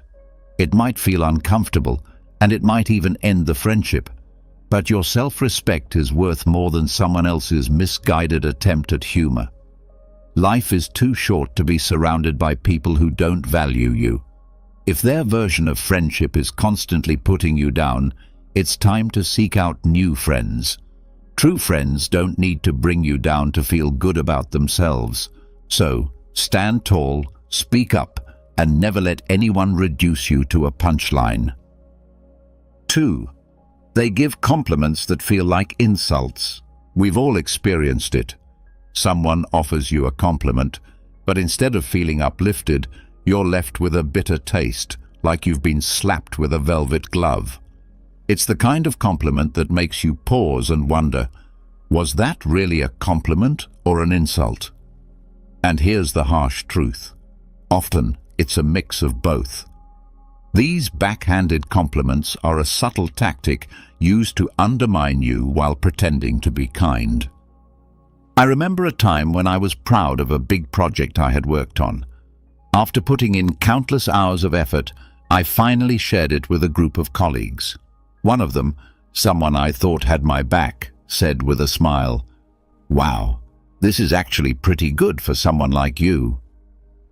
At first, I was stunned. On the surface, it seemed like a compliment, but those last words, "for someone like you," hit me like a ton of bricks. What did that even mean? Was I not expected to do good work? Here's the problem.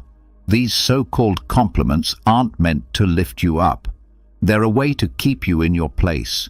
It's a subtle power play where the person giving the compliment is asserting their superiority while making you doubt your own abilities.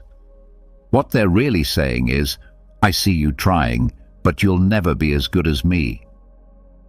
It's toxic, but it's disguised so well that you almost don't see the harm in it. Let's face it, people who give backhanded compliments are often insecure themselves. They see your strengths and potential, and it intimidates them. So, they throw in these little digs to keep you questioning yourself, making sure you don't surpass them. It's like they're giving you a pat on the back with one hand while holding you down with the other. And here's where it gets even more complicated. We've all done this at some point, not always on purpose, but we've allowed our own insecurities to slip into a compliment that serves to remind someone of their place. But here's the important lesson. You don't have to accept these disguised jabs. You have the power to recognize them for what they are, a reflection of their own insecurities, not a measure of your worth. When someone says, "You're smarter than you look," or "This is good considering you're new at this," don't just take it. Call them out on it, even if it feels awkward. Because if you don't speak up, you allow others to control how you view yourself, and that's a power you should never give away. Over time, I learned to recognize these backhanded compliments for what they truly are, reflections of someone else's insecurities. When you see them this way, they lose their sting. Instead of taking it personally, you can almost laugh it off, because their words reveal more about them than about you. Now, when I receive a backhanded compliment, I don't just let it pass. I'll respond with something like, "Thanks, but what do you mean by that?" This forces them to face the insult hidden in their words, and it often catches them off guard. They suddenly realize you're not falling for their game, and it's incredible how quickly their attitude shifts. The key takeaway: don't let anyone's subtle negativity define who you are. Whether it's a well-meaning friend, a jealous colleague, or even a family member, your worth is never up for debate. Compliments should elevate you, not bring you down. If their words make you doubt yourself, it's time to question their intentions. Life's too short to waste on people who can't celebrate your successes genuinely. Surround yourself with those who see your value and are willing to remind you of it without hidden agendas. 3. They subtly exclude you from plans. It's often the small things that hurt the most, like realizing your so-called friends accidentally forgot to invite you to an event, dinner, or weekend getaway. They'll say it was an oversight, a last-minute thing, or worse, assume you were too busy anyway. But let's be real, these aren't accidents. This is a form of social exclusion, and it's a clear sign that you're not as valued as you think. I've been there too many times. I remember checking my phone one weekend and seeing pictures of friends enjoying an event I would have loved to attend. The kicker? Not a single person mentioned it to me beforehand. When I brought it up later, they had all kinds of excuses. We thought you were busy, or it was a last-minute plan. But deep down, I knew the truth. If they really wanted me there, they would have made sure I knew about it. Here's where it gets tricky. This type of exclusion isn't just thoughtless, it's intentional. It's a way of sending a message without saying anything directly. They don't want you there, but don't have the courage to say it. Instead, they hope you'll quietly fade out of the group without making a fuss. It's passive-aggressive and cowardly, but unfortunately, it's also all too common. People rarely talk about this because it's easier to pretend it's not happening. It's easier to convince yourself it was just a mistake, rather than face the painful reality that you're being pushed out. But here's the thing. If you keep accepting these excuses, you're giving them the power to continue excluding you.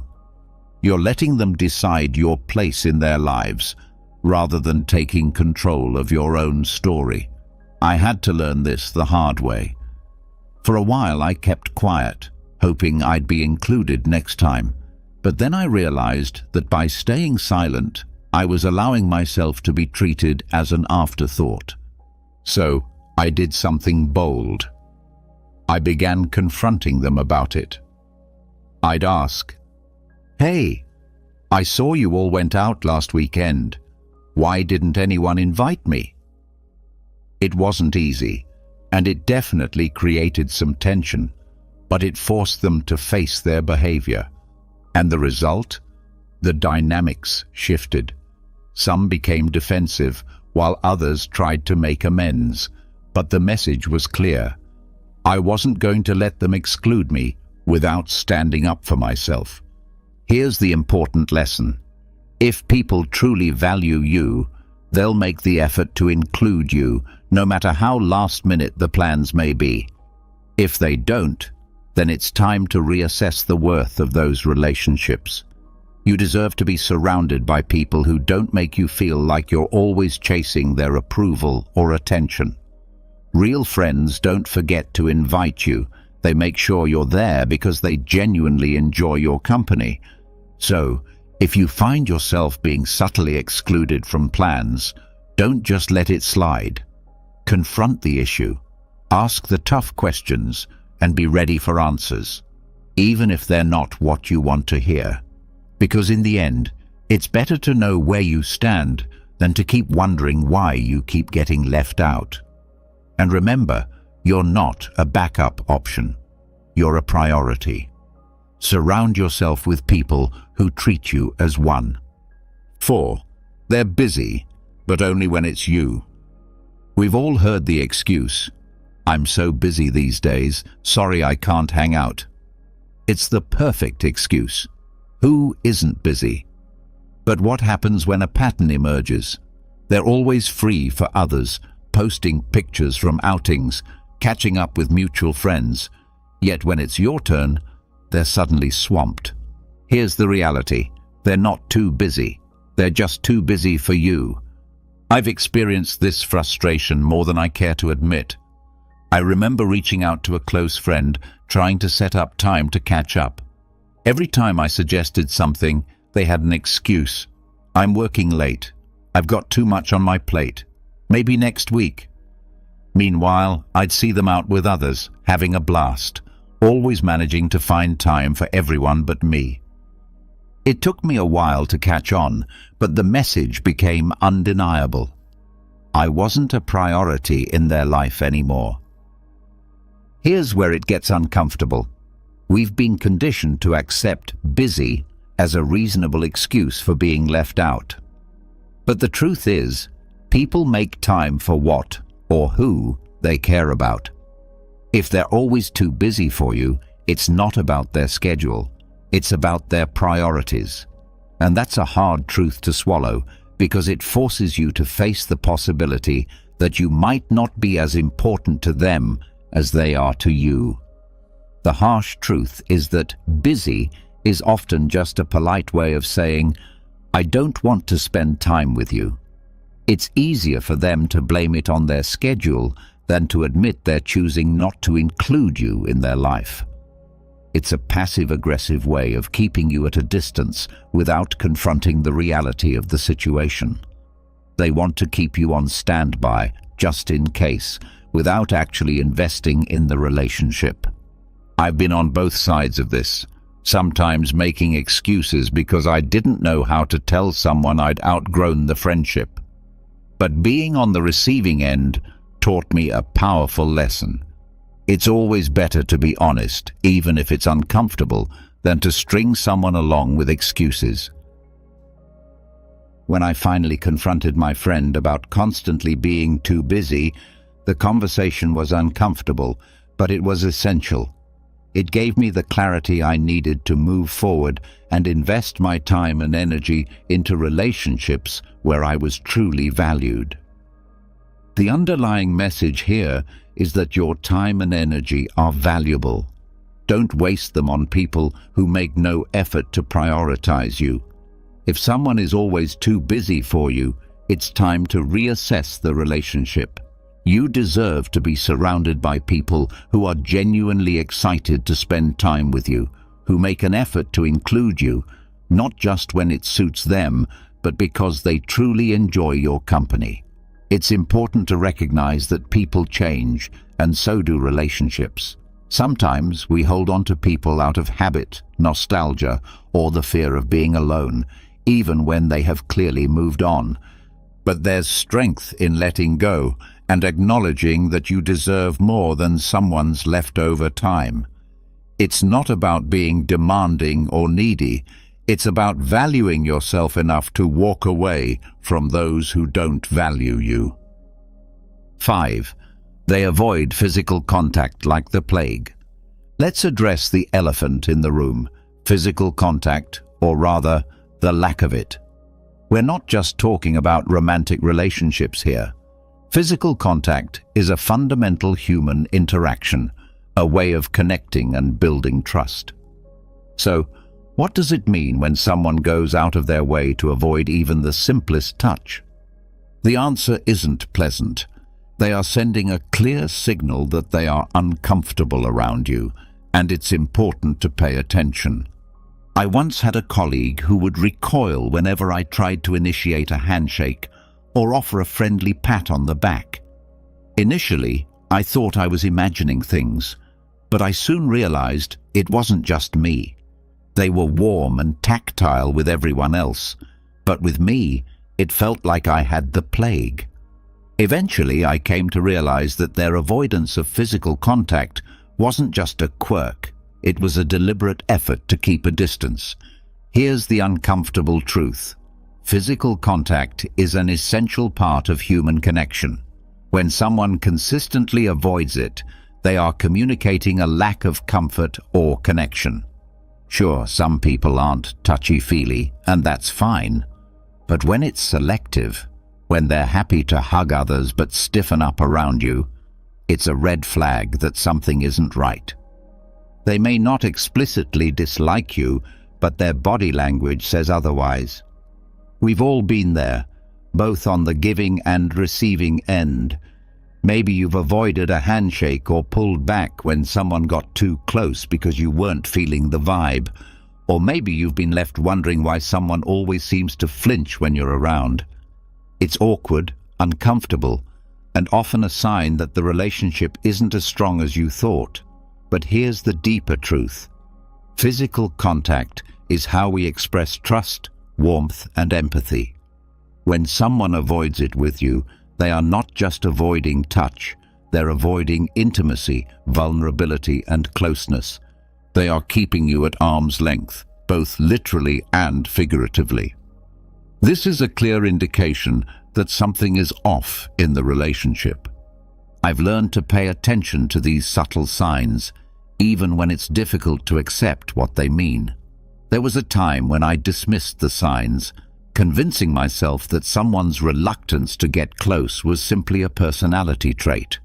However, the more I reflected on it, the more I realized that it was about me and the nature of our relationship. When I finally addressed the issue, it led to some tough conversations, and in some cases, the end of the relationship. But ultimately, it freed me from the frustration of wondering why things felt off. The deep message: don't ignore the signs. When someone avoids physical contact with you, it's more than just a preference. It's a reflection of their comfort level and connection with you. If you start noticing this pattern, don't hesitate to bring it up. It could lead to a deeper understanding or reveal that the relationship isn't as strong as you thought. In either case, it's better to face the truth than to live in denial. You deserve relationships where physical contact isn't something to be avoided, but something that happens naturally and comfortably. Whether it's a friendly hug, a handshake, or simply sitting close without feeling awkward, these small gestures are crucial for building trust and connection. If someone consistently avoids them, it's a sign that something is wrong. Don't be afraid to ask the difficult questions, and if necessary, make tough decisions. Life is too short to be surrounded by people who keep you at a distance, both literally and figuratively. 6. They disappear when you need support. Let's face it, nothing truly reveals the nature of a relationship like a crisis. When times get tough, you find out who your real friends are. So, what does it say about someone when they disappear just when you need them most? It's not just flakiness. It's a glaring sign that they're not as invested in you as you might have thought. I learned this the hard way during a particularly challenging time in my life. I was dealing with a major personal issue that deeply affected me.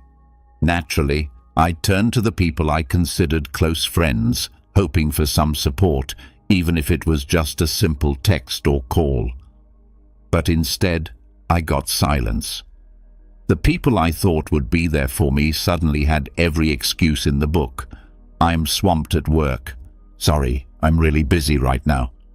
I'll check in later. Spoiler alert, they never did. Here's the controversial part.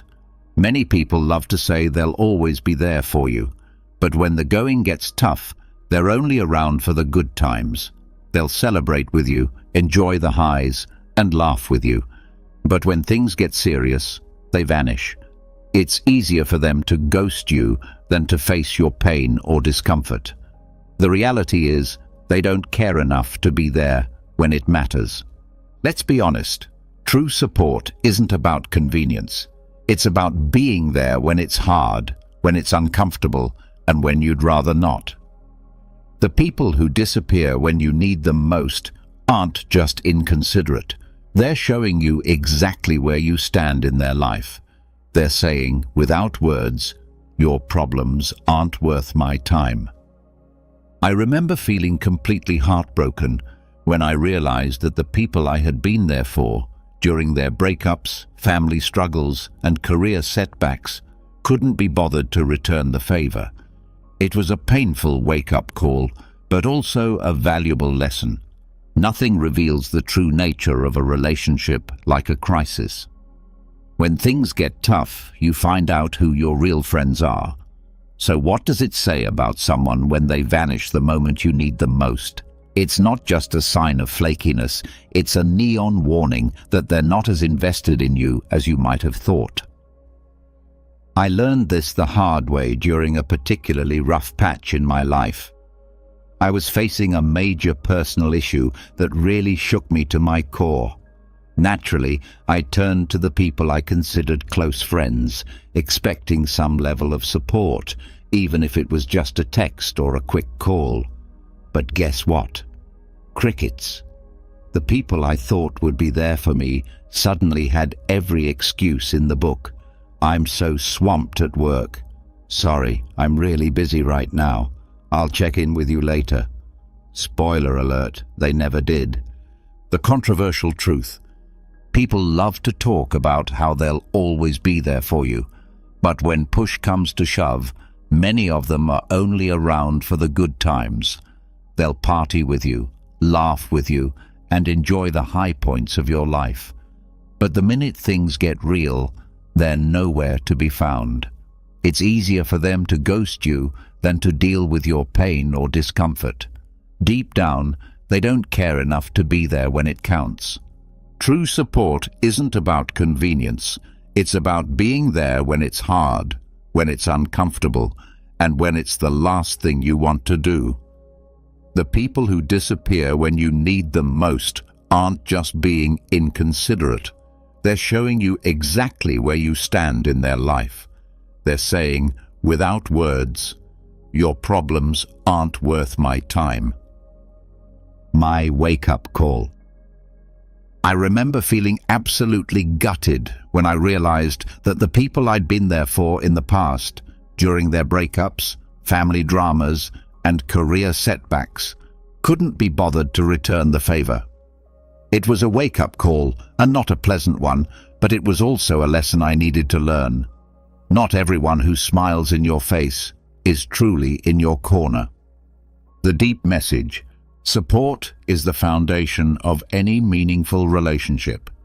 It's easy to be around when everything's going well, but the real test of a relationship is how people respond when things fall apart. If someone disappears the moment you need them, they're not just failing you, they're showing you that they were never really there in the first place. Don't let their absence make you bitter. Let it make you better. Use it as a filter to sift out the people who don't deserve a place in your life. The ones who stick around, check in, and show up, even when it's inconvenient, those are the people who truly matter. These are the relationships you should nurture and cherish. Life is too short to invest in fair-weather friends. Surround yourself with people who will stand by you in the storm, not just bask in the sunshine. When you find those rare individuals who stick around when the chips are down, you've found something worth holding on to. And as for those who disappear, let them go. They've already shown you their true colors. 7. They gossip about you behind your back. Gossip is the social poison that spreads faster than wildfire and can burn down relationships in an instant. The thing about gossip is that it's never as innocent as people often make it out to be. When someone you consider a friend talks behind your back, they aren't just sharing a harmless story. They're actively sabotaging your trust, your reputation, and your relationship. Let's be real. When someone gossips about you, it's a clear sign that they don't respect you, no matter how friendly they act in person. I've been the subject of gossip before, and let me tell you, it's one of the most gut-wrenching experiences. There was a time when I confided in someone I thought was a close friend about a personal issue. I trusted them to keep it between us, to unload some of the weight I was carrying. But within days, details of that conversation started circulating, twisted and exaggerated. It was like a game of telephone, but instead of the message getting lost, it was being weaponized against me. The person I trusted turned my vulnerability into entertainment for others. People who gossip about you aren't just venting or sharing concerns. They're playing a power game. Gossip is a way for them to elevate themselves while putting you down, all without having to confront you directly. It's cowardly, manipulative, and toxic. They're not just damaging your reputation, they're damaging the very foundation of trust that any real relationship is built on. Let's get one thing straight. People who gossip about others to you will gossip about you to others. It's a pattern, not a one-time thing. I've seen it happen too many times to count. Someone who loves to spill the tea on everyone else will suddenly go quiet when they're around you. Guess what? They're probably spilling your tea when you're not around. Gossip is the worst kind of betrayal because it's done in the shadows without giving you the chance to defend yourself or even know what's being said. I remember confronting the friend who gossiped about me, expecting some sort of apology or at least an explanation. Instead, they brushed it off, acting like it was no big deal, just a bit of harmless talk. But here's the truth. Gossip is never harmless. It's a betrayal, plain and simple, and it says far more about the person spreading it than it does about the person it's about. In the end, it's crucial to recognize the red flags in your relationships, whether it's people disappearing when you need them most or gossiping behind your back. These actions are clear signs that something isn't right. Confronting these issues, although uncomfortable, will help you focus on the relationships that truly deserve your time and energy. Have you ever been stopped by someone who just couldn't believe your age? Maybe they thought you were years, if not a decade, younger than you actually are. At first, it might seem like just a compliment. But what if I told you that looking younger than your age isn't just about good genes or skin care? It's a sign, an indicator of something much deeper, something hidden within your psychology, your mindset, and even your life choices. People who look younger often share distinct psychological traits, and today I'm about to reveal what they are. If you've ever been told you don't look your age, pay close attention because this might explain why. Before we begin, make sure to hit that like button and subscribe because I'll be sharing more eye-opening content like this and you don't want to miss out. 1. You have an unbreakable spirit. Have you ever noticed how some people go through the worst storms in life, yet still manage to look untouched by time? They face heartbreak, betrayals, financial struggles, and personal losses. But when you look at them, you'd never guess the battles they've fought. Their secret, an unbreakable spirit.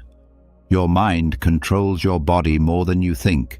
The weight of stress, anxiety, and emotional burdens doesn't just exist in your thoughts. It carves itself into your skin, your posture, and even the way you carry yourself. People who seem to defy aging are not just lucky. They have learned how to master their emotions instead of letting their emotions master them. They understand one of life's most brutal truths. Stress is a silent killer, and it doesn't just take away your peace, it takes away your youth. Look at those who age prematurely. More often than not, they are people who have allowed stress to consume them. They dwell on their failures, hold on to grudges, and live in a constant state of worry. This mental state forces the body into survival mode, increasing cortisol levels, the stress hormone responsible for wrinkles, dull skin, and overall exhaustion. It doesn't just make you look older, it makes you feel older too. But then there are those who refuse to let stress dictate their lives. No matter what happens, they get back up. They take the blows, but they don't let the bruises remain. They have this deep-rooted resilience, a kind of mental toughness that keeps them from drowning in negativity. And guess what? Their faces reflect that strength. Their skin remains vibrant, their eyes stay full of life, and their presence radiates energy. If you've ever been told that you look younger than your age, ask yourself, are you someone who keeps moving forward despite hardships? Do you laugh in the face of adversity instead of letting it break you? If so, you may have cracked the ultimate secret to agelessness, not just in appearance, but in spirit. And if you haven't yet mastered this, the best time to start is now. Let go of what you cannot control. Find strength in your struggles. Refuse to be defeated, because while life will try to wear you down, only you have the power to decide whether it leaves a mark on your soul or your face. 2. You embrace change instead of fearing it. Have you ever met someone who, despite their age, has this unstoppable energy, the kind that makes you question if time even affects them? They move through life with excitement, curiosity, and openness that seems almost childlike. These are the people who have discovered the ultimate key to staying young, embracing change instead of fearing it.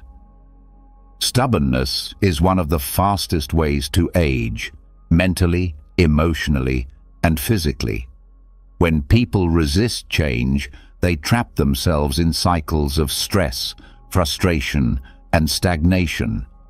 Their minds grow rigid, their habits repetitive, and their bodies begin to reflect the weight of their unwillingness to adapt. This resistance doesn't just affect their mood, it manifests in their posture, their expressions, and even the way they carry themselves. You've probably seen it: the frown lines, the stiffness, the energy of someone who is simply existing rather than truly living. Now think about those who seem ageless, even in their 50s, 60s, or beyond. They are the ones who don't let time define them. Instead of clinging to the past, they welcome new experiences. Instead of saying, "I'm too old for this," they say, "Why not?"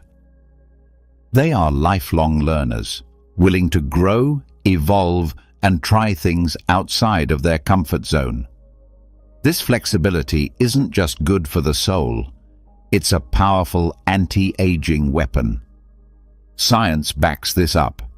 People who constantly learn new skills, explore different ideas, and remain socially and intellectually engaged maintain stronger brain function and healthier bodies. Their minds stay sharp and their spirits remain lively, which naturally reflects in their appearance. There's a certain glow to someone who embraces life with open arms. Their faces don't carry the heaviness of regret or the stiffness of resistance. Instead, they radiate a youthful energy that is undeniable. So if you ever wonder why some people look much older than they are, while others seem to defy time, look at their attitude toward change. Those who resist it age faster, both inside and out. But those who flow with life, who see every twist and turn as an adventure, remain youthful not just in looks, but in spirit. The truth is, aging isn't just about the passing of years. It's about how you respond to the changes that come with them. If you refuse to evolve, you will feel old long before your time. But if you embrace the unknown, stay curious, and never let yourself grow mentally stiff, you will carry an energy that makes people wonder, what's your secret? 3. Your mind is always curious. Have you ever met someone whose energy is so vibrant, so alive, that they seem untouched by time? They could be 40, 50, or even 60, yet they have the spark of someone half their age. What's their secret? It's not just good genetics or a fancy skincare routine. It's their curiosity. Most people assume that youth is only about how you look, but that's a lie. True youth starts in the mind. The moment you stop being curious, stop asking questions, stop learning, you start aging in ways that no anti-aging cream can fix. A dull mind leads to a dull body. People who let life become repetitive, who settle into routines without ever exploring new things, slowly lose the energy that once made them shine. You can see it in their posture, in their tired eyes, in the way they speak. They aren't living, they're simply existing. Now contrast that with someone who is endlessly curious. These are the people who never stop learning, who always want to know more about the world, about people, about themselves. They pick up new hobbies, ask deep questions, challenge their own thoughts, and see life as an adventure rather than a burden. Their minds stay sharp, and as a result, their bodies follow. Science backs this up. Mental stimulation keeps the brain active, reducing cognitive decline and even slowing down the aging process. But curiosity does more than just keep your mind fresh. It changes your entire energy. Have you ever noticed that people with youthful curiosity have a certain glow? Their eyes are brighter, their expressions are more animated, and they carry an aura of excitement. They don't see life as something that's slipping away. They see it as something to keep discovering. And that mentality alone reflects in their physical appearance.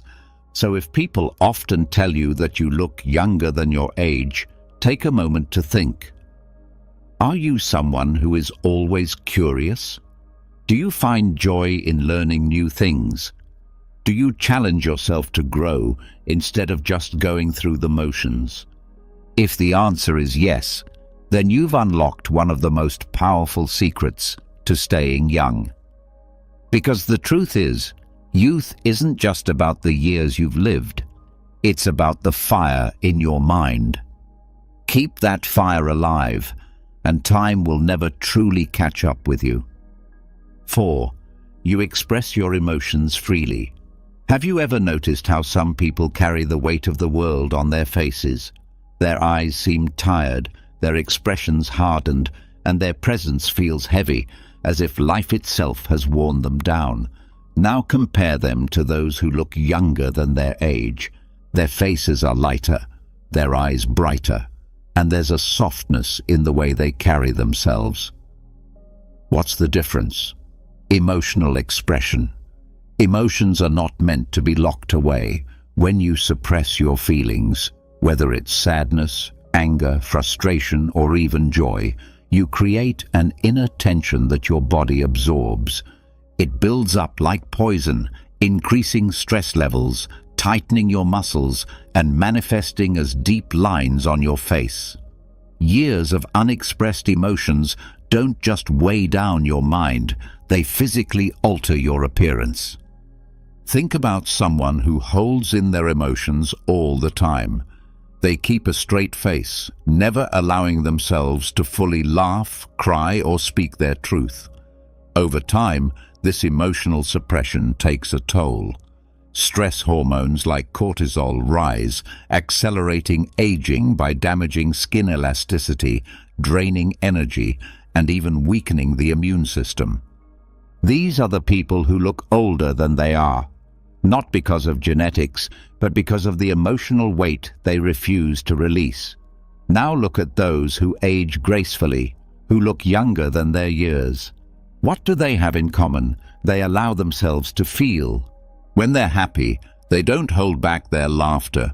When they're sad, they don't pretend to be fine. They cry, they talk, they release. They are emotionally honest, and this honesty keeps them youthful. Their faces don't carry the tension of years of unspoken words or suppressed pain. Instead, they remain expressive, vibrant, and full of life. It's no surprise that cultures that encourage open emotional expression tend to have people who appear more youthful and energetic. Emotional release is a natural anti-aging tool, one that no expensive product can replace. Studies show that people who openly express emotions tend to have lower levels of stress and better overall health, both physically and mentally. So, if you've ever been told that you look younger than your age, it might not just be because of good skincare or genetics. It could be because you don't let emotions rot inside you. You speak, You laugh, you cry, and you release. And in doing so, you free yourself not just mentally but physically. Because the truth is, the face is a reflection of the soul, and those who let their emotions flow freely, they stay young, not just in appearance, but in spirit. 5. You surround yourself with positive energy. Have you ever walked into a room and immediately felt drained, as if the air itself was heavy? Or spent time with someone who, after just a few minutes, left you feeling exhausted? That's because energy is contagious, whether it's positive or negative, and if you constantly expose yourself to negativity, it doesn't just affect your mind, it slowly wears down your body, making you age faster. The truth is, the people you surround yourself with have a direct impact on your youthfulness. If you're constantly around individuals who complain, criticize, or drain your energy with their pessimism, it physically takes a toll on you. Stress levels rise, your body tenses up, and over time you start carrying that negativity in your posture, your face, and even your health. You see it in people who seem far older than their actual age. Tired eyes, deep frown lines, and an overall heaviness in their presence. But then there are those who look effortlessly young, no matter their age. They have a radiance, a glow, an energy that feels alive. What's their secret? They carefully choose their environment. They spend time with people who lift them up, who inspire them, who bring laughter instead of complaints. They know that negative energy is a slow poison, and they refuse to let it infect their lives. Science backs this up. Studies show that positive social interactions reduce stress hormones and even slow down the aging process at a cellular level. Laughter, genuine connection, and uplifting conversations don't just make you feel better, they keep your body younger. Ever wonder why some people seem to glow with youth despite their years? It's because they surround themselves with people who fill them with life, not drain it from them. Look around you. Are the people in your life adding to your energy or taking from it? If you find yourself constantly surrounded by negativity, it might be affecting you in ways you don't even realize. But the good news is, you have the power to change it. Choose positivity, and your body will thank you for it. Because at the end of the day, youth isn't just about how you look. It's about the energy you carry. And that energy is shaped by the people you allow into your world. So if you've been told that you look younger than your age, it might not just be luck. It could be a sign that you've surrounded yourself with the kind of energy that keeps you truly alive. 6. You live with passion and purpose. Have you ever looked at someone and thought they look tired of life? Their face lacks expression, their posture is heavy, and their energy feels drained, as if they're just going through the motions, waiting for time to pass. Now contrast that with someone who radiates life, someone who speaks with excitement, whose eyes light up when they talk about their dreams, whose presence feels electric. The difference? Passion, purpose, a reason to wake up every morning. People who lack passion often appear older than their years. When life feels empty, when there's nothing exciting on the horizon, it shows. The human body reacts to emotional stagnation just as much as it reacts to physical inactivity. When you're disconnected from your purpose, your mind becomes dull, your spirit dims, and your body follows. The result? A face that looks tired, aged, and uninspired. But then there are those who glow with youthful energy, no matter their age. They don't wake up dreading the day. They wake up driven, excited, ready to create, build, and experience. This passion fuels them from the inside, and it reflects outward. You can see it in their expressions, in the way they move, in the way they carry themselves, with enthusiasm and vitality. And the science backs it up. Studies show that having a sense of purpose reduces stress, lowers inflammation, and even extends lifespan. When you're actively pursuing something that excites you, whether it's a career, a hobby, or a personal mission, your brain produces more dopamine and serotonin, the very chemicals responsible for happiness and youthful energy. These chemicals keep your skin glowing, your body active, and your spirit alive. If you've been told you look younger than your age, it might not be just genetics. It could be because you have something that fuels your soul, something that gives you a reason to keep pushing forward with excitement. So ask yourself, are you just existing, or are you truly living? Because if you're lost in routine, uninspired and stagnant, it's not just your mind that suffers. Your body will show it too. But if you have passion, if you have a goal that ignites your spirit, you will carry an energy that defies age itself. Because in the end, youth isn't about how many years you've lived. It's about how alive you feel inside. And those who live with passion, they never truly grow old. 7. You let go of the past. Have you ever seen someone who carries the weight of their past on their face? Their eyes seem distant, their expression tired, as if they are trapped in memories they can't escape. The truth is, holding on to regret, resentment, or guilt doesn't just affect your mind, it physically changes you. It burdens your body, increases stress, and over time, it makes you age faster than you should. The past is heavy. Every unresolved conflict, every painful memory, every mistake you replay over and over again. It all takes a toll on your health, both mentally and physically. Stress hormones like cortisol rise when you dwell on things you can't change, and over time, they lead to premature aging, wrinkles, and even illness. People who hold on to bitterness often develop a hardened, worn-out look, as if life itself has drained them. And in a way, it has. But then there are those who seem light, vibrant, and effortlessly young, no matter their age. What's their secret? They don't let the past define them. They've made peace with what's behind them. They understand that carrying old pain only hurts them, not the people who caused it. Instead of clinging to regret, they focus on the present.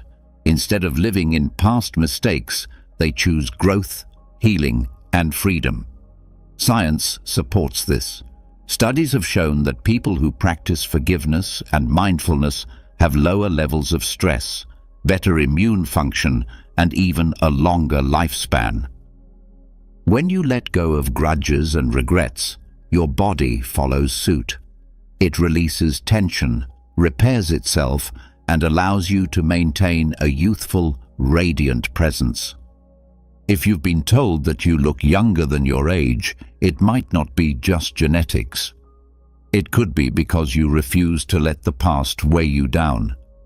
You've chosen to live in the moment, to move forward instead of looking back. And that mindset, it keeps you young inside and out. So ask yourself, what are you still holding on to? Is it anger, guilt, resentment? Whatever it is, it's not just hurting your soul, it's aging you. But the moment you decide to let go, to stop carrying what no longer serves you, you'll feel something incredible, lighter, freer, younger. Because in the end, the past is a burden, and those who release it, they carry a glow that time can't touch. So if you've ever wondered why you look younger than your age, now you know. It's not just about genetics, but about your mindset, your lifestyle, and your energy. And if you don't look younger yet, maybe it's time to adopt these powerful psychological habits. If you found this video insightful, Don't forget to hit that like button and subscribe for more content that reveals the hidden truths about life and psychology. Share this with someone who always gets mistaken for being younger. They might find it just as fascinating as you did. And now, tell me in the comments, what's the craziest age mistake someone has made about you? I'd love to hear your stories. Stay youthful, stay powerful, and I'll see you in the next video. Have you ever experienced a moment of such intense anger that you felt completely out of control? Perhaps when someone said something hurtful or acted in a way that deeply upset you. Have there been days when even a simple glance or a passing remark made it feel as though the entire world was against you? In today's rapidly moving and pressure-filled world, it's incredibly easy to become overwhelmed by negative emotions, from minor irritations to full-blown rage. But is there truly a way to remain steady in the midst of emotional chaos? Is it possible to live a life of calm and composure, untouched by the actions or words of others? Can we really protect our inner peace from external disturbances? Stoicism, an ancient yet deeply relevant school of philosophy, offers profound and enduring wisdom for this very challenge. Thinkers like Marcus Aurelius, Epictetus, and Seneca endured unimaginable hardships, yet they managed to preserve a state of inner calm by embracing the principles of Stoic thought. Today, we'll delve into 7 practical approaches designed not just to help you manage your emotions, but to truly master them, to gain unwavering control over your inner world. What I'm about to share goes far beyond theoretical musings.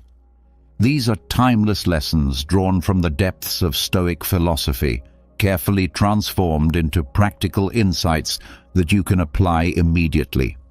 So I encourage you to stay with me throughout this journey, because even embracing just one of these approaches can lead to a powerful and immediate shift in your life. Let's begin by talking about the idea of embracing willingness in life. One of the foundational principles of Stoicism that leads to deep inner tranquility is the practice of fully accepting whatever life brings our way. Now, this doesn't mean we have to enjoy every situation or agree with everything that happens. Instead, it calls us to meet each circumstance with openness and a lack of resistance.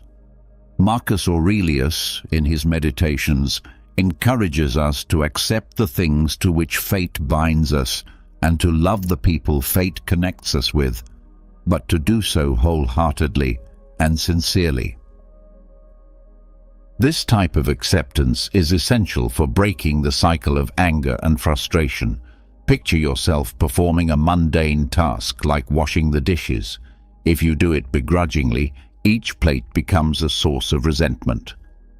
But if you engage in the task with a willing spirit and a sense of gratitude, even this simple act becomes peaceful. Epictetus, in his discourses, teaches us not to wish for events to happen as we want them to, but to want them to happen as they do. Because in doing so, life begins to flow more harmoniously.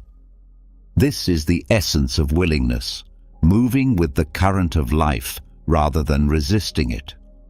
Practically speaking, this mindset can shift how we respond to uncomfortable moments. Imagine being stuck in traffic. If you allow yourself to dwell in irritation over the delay, your frustration only grows. But if you view the situation as an opportunity to listen to an audiobook, a favorite podcast, or to simply reflect, you instantly take back control over your experience. When we begin to accept life as it is, stress loses its grip on us. A critical part of developing willingness is clarifying our purpose. Instead of chasing fleeting desires or short-term goals, we can focus on a higher vision, a guiding purpose that informs all our actions. Ask yourself, What is the life I am striving to build? What vision am I aligning with? Unlike personal ambitions that might bring momentary satisfaction, a true vision encompasses the entirety of your being. When you live with a grand, meaningful purpose, each action becomes voluntary. You understand that even the hard or unpleasant moments are contributing to something greater. You're no longer just reacting, you're choosing. Think about the difference between doing something out of obligation versus doing something from the heart. If you're meeting a deadline at work under pressure, the task can feel heavy. But when you volunteer to help someone or support a cause you believe in, even the most difficult tasks feel fulfilling. The action may be the same, but the intention transforms your experience. I choose to do this becomes your sanctuary. I have to do this becomes your torment. Try applying this perspective to your daily life. When someone says something offensive, you face a fork in the road. You can let that comment dictate your emotions and lash out in anger, or you can see it as a moment to practice acceptance and inner strength. Remind yourself, this person is acting according to their own character, but I choose not to let it disturb my own.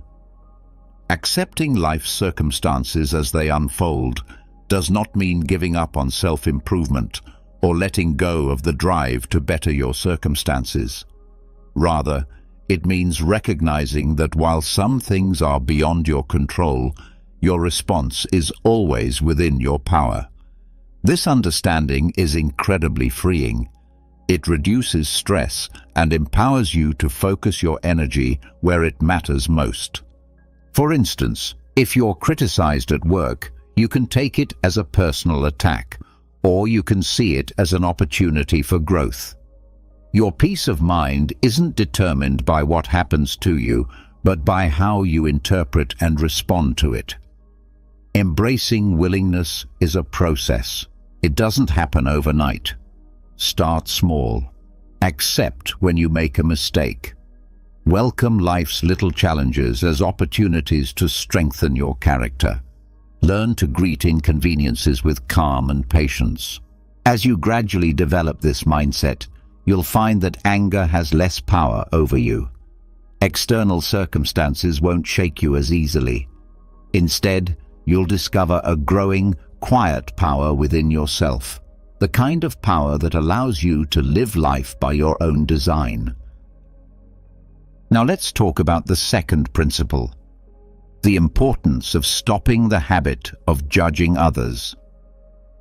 Have you ever paused to reflect on why it's so easy to feel annoyed, frustrated, or angry with the people around you? It often comes down to a simple truth. We are constantly judging others. Think about how many times a day you tell yourself that someone is rude, selfish, slow, or untrustworthy. These judgments don't just affect how we view others, they create emotional turmoil within us. From a Stoic perspective, letting go of judgment is one of the most effective ways to free ourselves from unnecessary emotional suffering. Humans naturally interpret the world through their own subjective lens. When someone acts in a way that doesn't align with our expectations, our instinct is to label them, to assign blame, fault, or flaw. Let's say someone is driving slowly in front of you. The first thought might be that they're being thoughtless or stupid. But what if they're a new driver? Or what if they're driving carefully because they have children in the car? The reality is that external events do not dictate our emotions. It's our interpretation that does. Judging others adds an unnecessary emotional burden. These judgments aren't just passing thoughts. They are seeds that grow into frustration, anger, and resentment. Take, for example, a coworker who often arrives late. If your judgment is that they're lazy or inconsiderate, your irritation will build with each passing day. But if you take a moment to consider that they might be caring for someone who's unwell or facing struggles you don't know about, your attitude softens. This shift in perspective doesn't mean you're excusing poor behavior. It means you're choosing not to let it rob you of your peace. You begin to see that judging others does more harm to you than to the person being judged.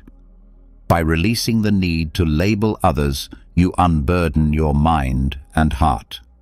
When we stop judging, we open the door to greater compassion, not just for others, but for ourselves as well. Stoicism teaches us that we can't control other people's actions, but we can always choose how we respond. When we judge less and understand more, we create space for patience, empathy, and emotional resilience. This doesn't mean abandoning discernment or allowing others to walk over you. It means stepping back from the reflex to immediately categorize someone as good or bad based on a single action. People are complex, just like you. Everyone has struggles, insecurities, and reasons behind their behavior. Ultimately, letting go of judgment is about choosing peace over irritation. It's about freeing yourself from the emotional chains that come with trying to control or define others. When you stop judging, you stop absorbing unnecessary negativity. And in that space of neutrality, you find clarity, calm, and strength. Stay with me as we continue exploring more powerful Stoic practices that can transform not only your emotional world, but your entire life. These teachings aren't just about philosophy. They're about creating a life of stability, depth, and enduring inner peace. Stoicism doesn't instruct us to ignore our problems. It teaches us to see them with greater clarity and understanding. Marcus Aurelius wisely observed that we always possess the option of withholding our opinion. There is never a true necessity to become agitated or to disturb your inner peace over matters beyond your control. No one is entirely virtuous or completely flawed. People are a blend of actions, influenced heavily by their life experiences, surroundings, and level of awareness. Think back to a time when you didn't show up as your best self. Maybe you were exhausted, overwhelmed, or just having a particularly rough day. In the same way, others' actions are rarely a reflection of who they are at their core, but more often a response to the situations they're facing.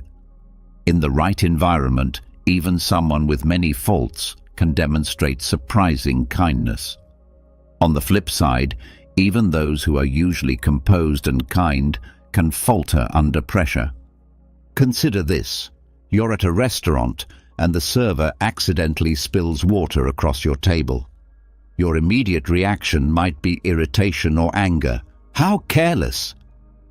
But if you take a moment to pause and reflect, considering the possibility that they might be having an exceptionally difficult day, your emotional response changes. You feel lighter. This is the quiet but profound power of releasing judgment. Not only does it lift the burden of discomfort from your shoulders, but it also deepens your empathy toward others. To be clear, letting go of judgment doesn't equate to justifying wrongdoing. It means choosing not to let the actions of others take control of your inner world. You can still recognize poor behavior and distinguish right from wrong without allowing negativity to poison your mind. As Marcus Aurelius also noted, the best form of revenge is to remain unlike the one who committed the harm. The most dignified and powerful response to being wronged isn't retaliation, it's maintaining your grace and self-control. So how do we put this principle of non-judgment into action? The first and most essential step is awareness. When you notice yourself beginning to form a judgment about someone, ask yourself honestly, is this thought necessary? Is it helping me in any meaningful way? Then try to shift your point of view. Put yourself in the other person's situation. What might they be going through that you don't see or understand? Remember too that the richness of life comes from diversity. The fact that someone behaves, thinks or reacts differently than you doesn't automatically make them wrong. It simply makes them different. And not every difference needs to be analyzed or emotionally charged. Often, it's not worth your energy or your peace. Letting go of judgment is ultimately about freeing yourself from carrying unnecessary emotional burdens. It's about learning to release the weight of irritation and resentment. The next time someone gets under your skin, pause, breathe deeply, and ask yourself honestly, is this emotional reaction really worth it? You'll begin to notice that by choosing empathy and perspective over assumption and judgment, you not only become more compassionate toward others, but also extend greater kindness to yourself. In the end, ask yourself this fundamental question: do I want to cling to my anger, or do I want to live with freedom and peace? The answer lies within your control. When you release the habit of judging others, you naturally begin to loosen your grip on the desire to control. This opens your eyes to a powerful truth. Much of the tension and disappointment in life comes from our expectation that others should behave according to our preferences. But life doesn't function on our terms. People, with all their complexities and unique circumstances, act based on their own motivations, many of which we may never fully comprehend. This brings up a deeper question. Is control truly the path to peace? Or does peace arise when we let go of the need to control? This question strikes at the very heart of Stoic philosophy. Instead of expending energy trying to reshape what lies beyond our reach, we can choose to accept things as they are, and in doing so, free ourselves from much of life's unnecessary stress. You can't dictate the direction life takes, but you can always govern how you respond. Imagine you're driving during peak traffic hours. The roads are jammed, the horns are blaring, and you're about to be late. You feel frustration bubbling up. Why can't people drive better? Or, why is the traffic always like this? But the truth is, you can't alter how others drive or instantly clear the roads. What you can control, however, is your mindset. You can choose to become agitated, or you can take a breath and accept that this situation is simply outside your influence. Though it might seem straightforward, the act of letting go of control can radically transform your daily experience. Think of a mother who constantly worries about her child's academic performance. She wants the best and fears failure. But no matter how deeply she cares, she cannot take the exams for her child. Or picture an employee frustrated with their boss's decisions. No matter how much they disagree, they can't force their boss to think differently. Much of our emotional distress arises from pinning high hopes on things we can't control. When those expectations go unmet, disappointment and resentment naturally follow. I once knew a young entrepreneur who poured his soul into developing a new tech product. His vision was ambitious. He wanted to revolutionize an entire industry. But when he finally launched the product, the market response was lukewarm at best. He was crushed. He blamed the customers for failing to grasp its brilliance and suspected rivals were sabotaging him. This mindset kept him trapped in bitterness. During a conversation, I encouraged him to shift focus. Instead of brooding over what others weren't doing, what could he do differently?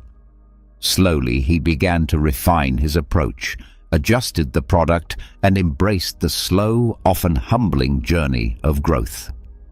By focusing only on what was within his control, he found new clarity, regained his creative spark, and eventually surpassed his earlier goals. This is the essence of Stoicism in practice, recognizing when you're placing energy into the unchangeable and choosing instead to focus on what you can influence. In moments of stress, ask yourself, is this within my control? Am I improving the situation by reacting this way, or am I making it worse? These aren't just philosophical questions, they're practical tools for emotional clarity. Letting go of control doesn't mean you give up or resign yourself to passivity. It means directing your energy wisely toward your thoughts, your emotions, and your actions. Imagine rowing a small boat down a river. You can't stop the current, but you can learn to steer with precision, adjusting to the flow and moving forward with ease. A valuable Stoic practice for this mindset is premeditatio malorum, the premeditation of adversity. Each morning, spend a moment imagining potential setbacks, a delayed train, a cancelled meeting, a friend letting you down. By anticipating these possibilities, you make peace with them before they even occur. When they do, you'll find yourself far more prepared to accept them calmly. Letting go of control isn't a weakness. It's an extraordinary act of strength. It's a form of freedom. When you stop clinging to what you can't hold, you create space for peace, creativity, and inner power. Begin with small steps. Resist the urge to argue someone into agreeing with you. Stop replaying the past. Stop grasping for guarantees in life. Life is like a river, always flowing, often unpredictable. But when you learn to stop resisting and instead navigate with grace, you discover that peace isn't something you need to chase.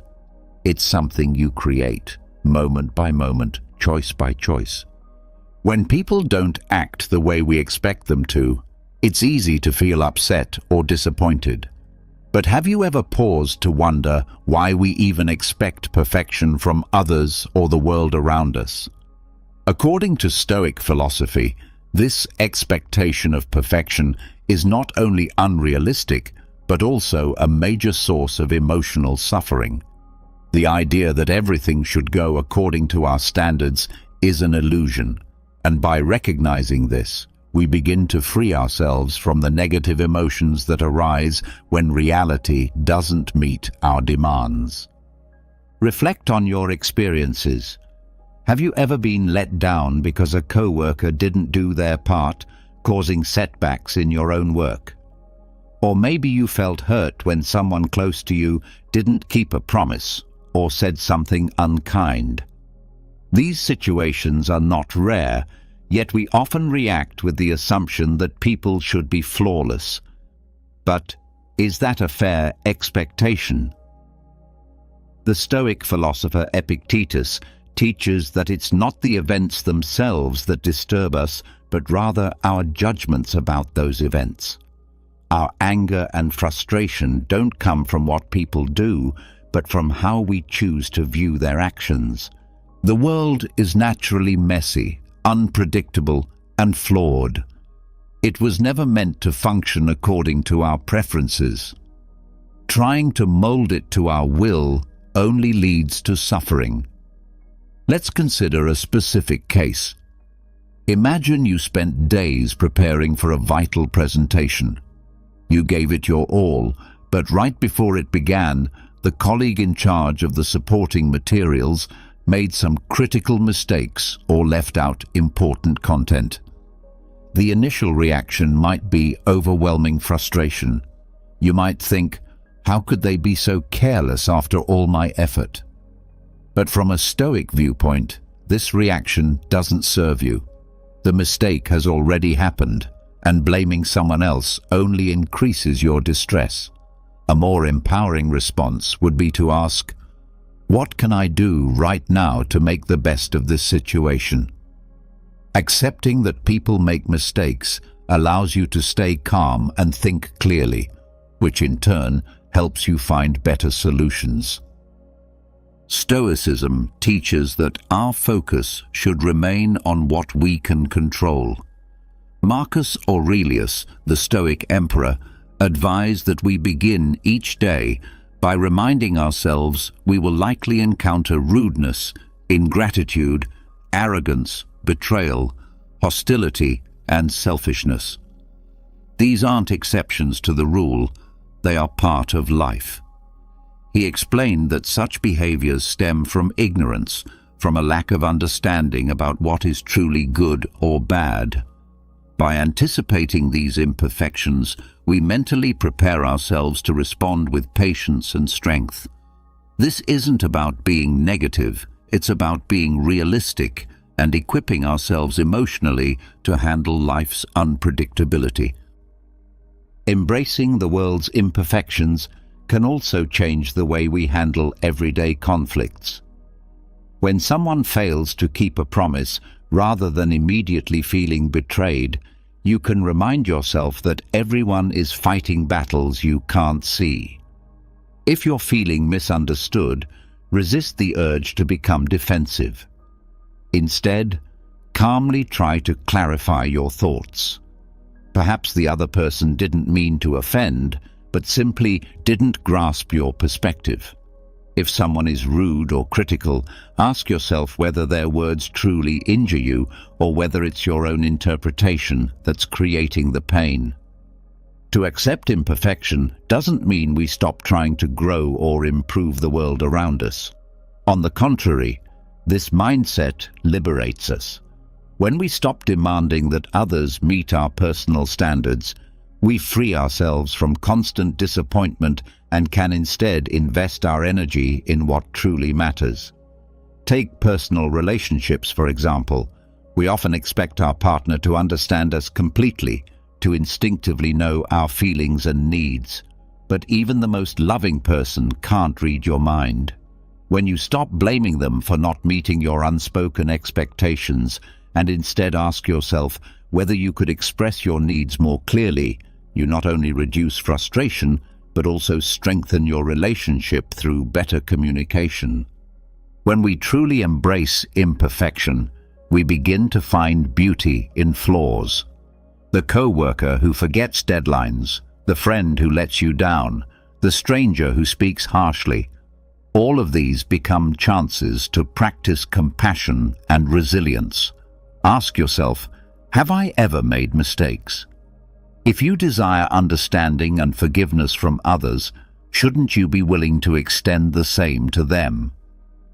This shift in thinking reminds us that every human being is flawed, just as we are, and most are doing the best they can with the circumstances they face. Seneca, another great Stoic thinker, said that true freedom belongs to the brave. Having the courage to face and accept imperfection is not only a sign of compassion, it is a key to inner peace. You don't need a perfect world to be happy. When you stop expecting perfection from people or from life, you take a massive weight off your shoulders. Marcus Aurelius noted that your life's happiness depends on the quality of your thoughts. By training your mind to accept life as it is, not as you wish it to be, you begin to find peace amidst the chaos. This approach doesn't mean settling for less or tolerating harmful behavior. Rather, it's about mastering the art of living, one based on clarity, patience, and wisdom. As we start to accept the world's flaws, we arrive at a deeper realization. The way we feel about life's events is not dictated by the events themselves, but by our internal responses. This leads us to an even more personal challenge, learning to take responsibility for our emotions. The outside world is full of disorder, and people will often fail to meet our expectations. Things will rarely go exactly as we plan, but must these things shake us to our core? Accepting life's external imperfections is one part of the equation. The more difficult and more rewarding part is learning to regulate how we respond emotionally to what happens around us. This brings up a vital question. Who really controls your feelings? You or the circumstances you encounter? Stoic philosophy urges us to confront this truth head-on. Picture yourself standing in a crowded supermarket line on a hectic weekend. The place is buzzing with noise and stress. Suddenly, someone cuts in front of you without saying a word. No apology, no acknowledgement. Almost immediately, you feel a surge of irritation. You might think, "How rude."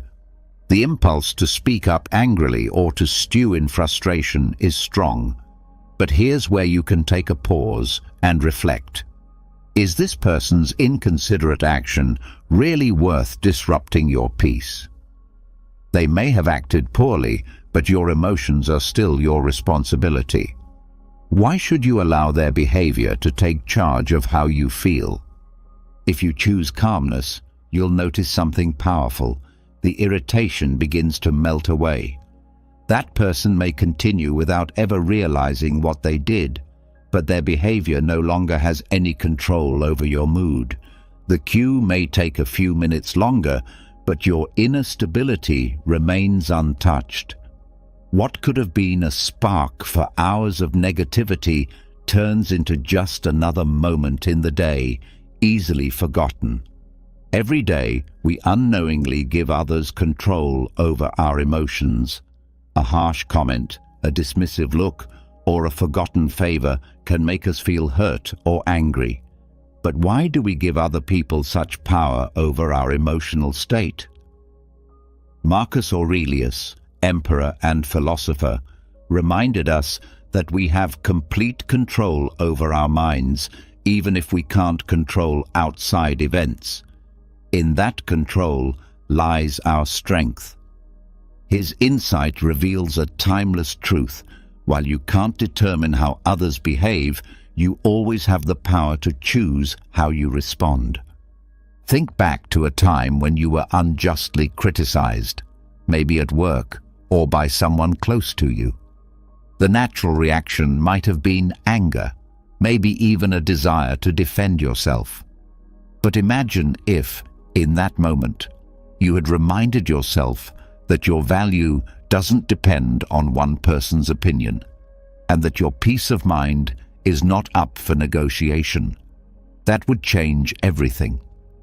How can we begin to develop this level of emotional mastery? The answer lies in simple but powerful practices. Start by learning to harness the power of the pause. When something upsets you, resist the immediate impulse to react. Instead, ask yourself a few key questions. Am I overreacting? Or, is this moment really worth disturbing my peace? This brief pause, though seemingly small, creates a vital gap between the trigger and your response. In that space, you gain the ability to make a conscious choice, to choose calm over chaos, wisdom over impulse. Another deeply effective approach, one rooted in ancient Stoic tradition, is to keep a daily journal of your emotions. Each evening, take a few quiet moments to reflect. Ask yourself, what stirred my emotions today?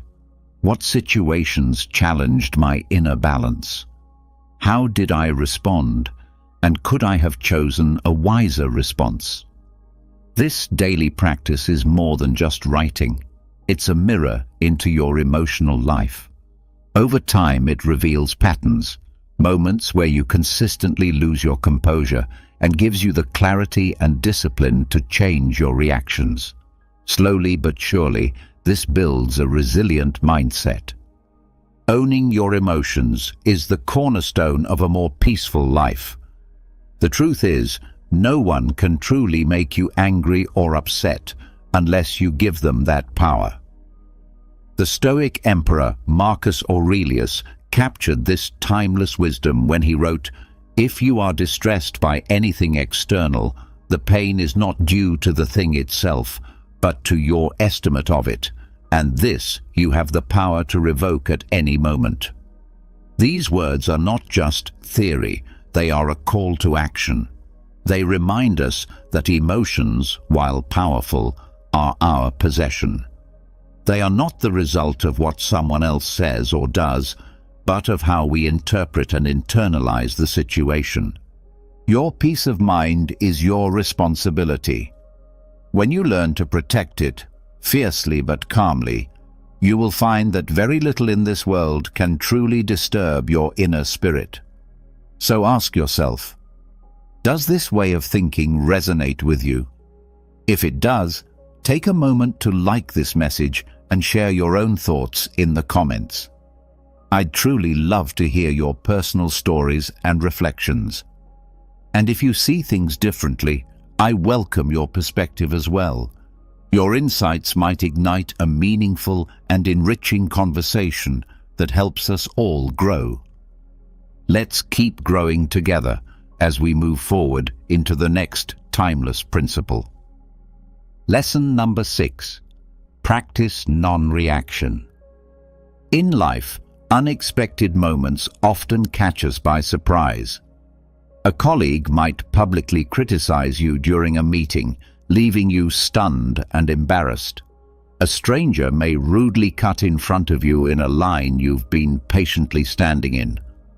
Or someone might throw a sharp and careless remark your way, leaving you feeling offended or even angry. These types of encounters, though they may seem small, can easily shake your mood and stir up feelings of resentment and frustration. But is there a better way to handle such moments?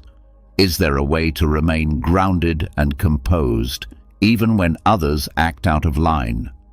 The answer lies in mastering the ancient yet powerful art of non-reaction. Epictetus, one of the great voices of Stoicism, once said, "It's not what happens to you, but how you react to it that matters." This simple truth holds immense power.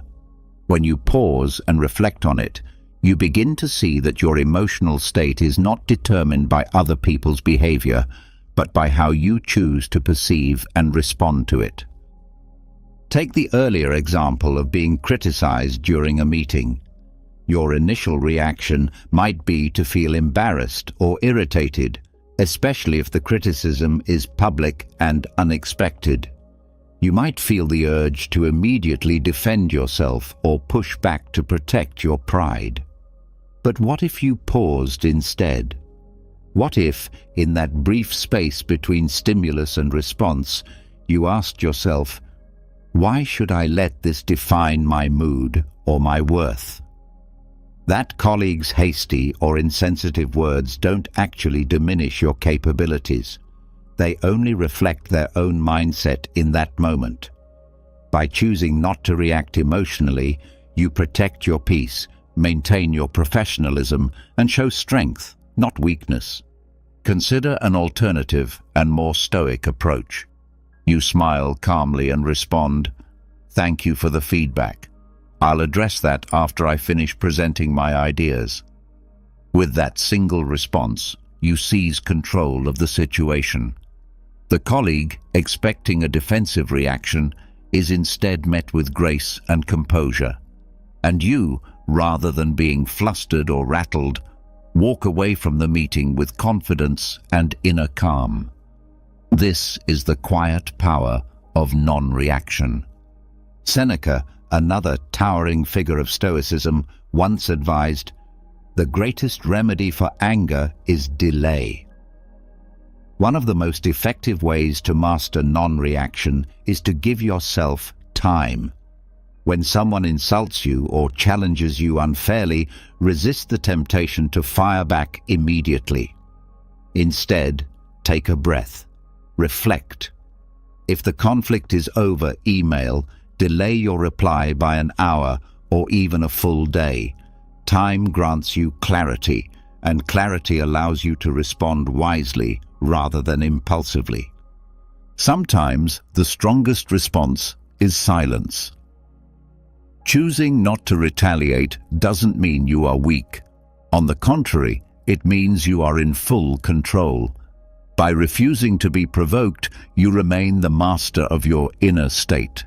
There's a wise old saying, if a donkey kicks you and you kick back, you're both donkeys.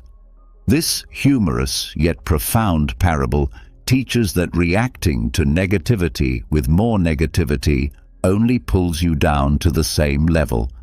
But when you rise above it, when you choose not to engage, you preserve your dignity and your peace. Picture a heated argument. Each word adds fuel to the fire, but then imagine one person stops speaking. They no longer react. Eventually the flames die down. Without fuel, anger cannot survive. The one who steps back from the conflict emerges not as weak, but as wise. They have chosen peace over pride and have protected their emotional balance. Take a moment to reflect. When was the last time you lost your temper over something that in hindsight was trivial?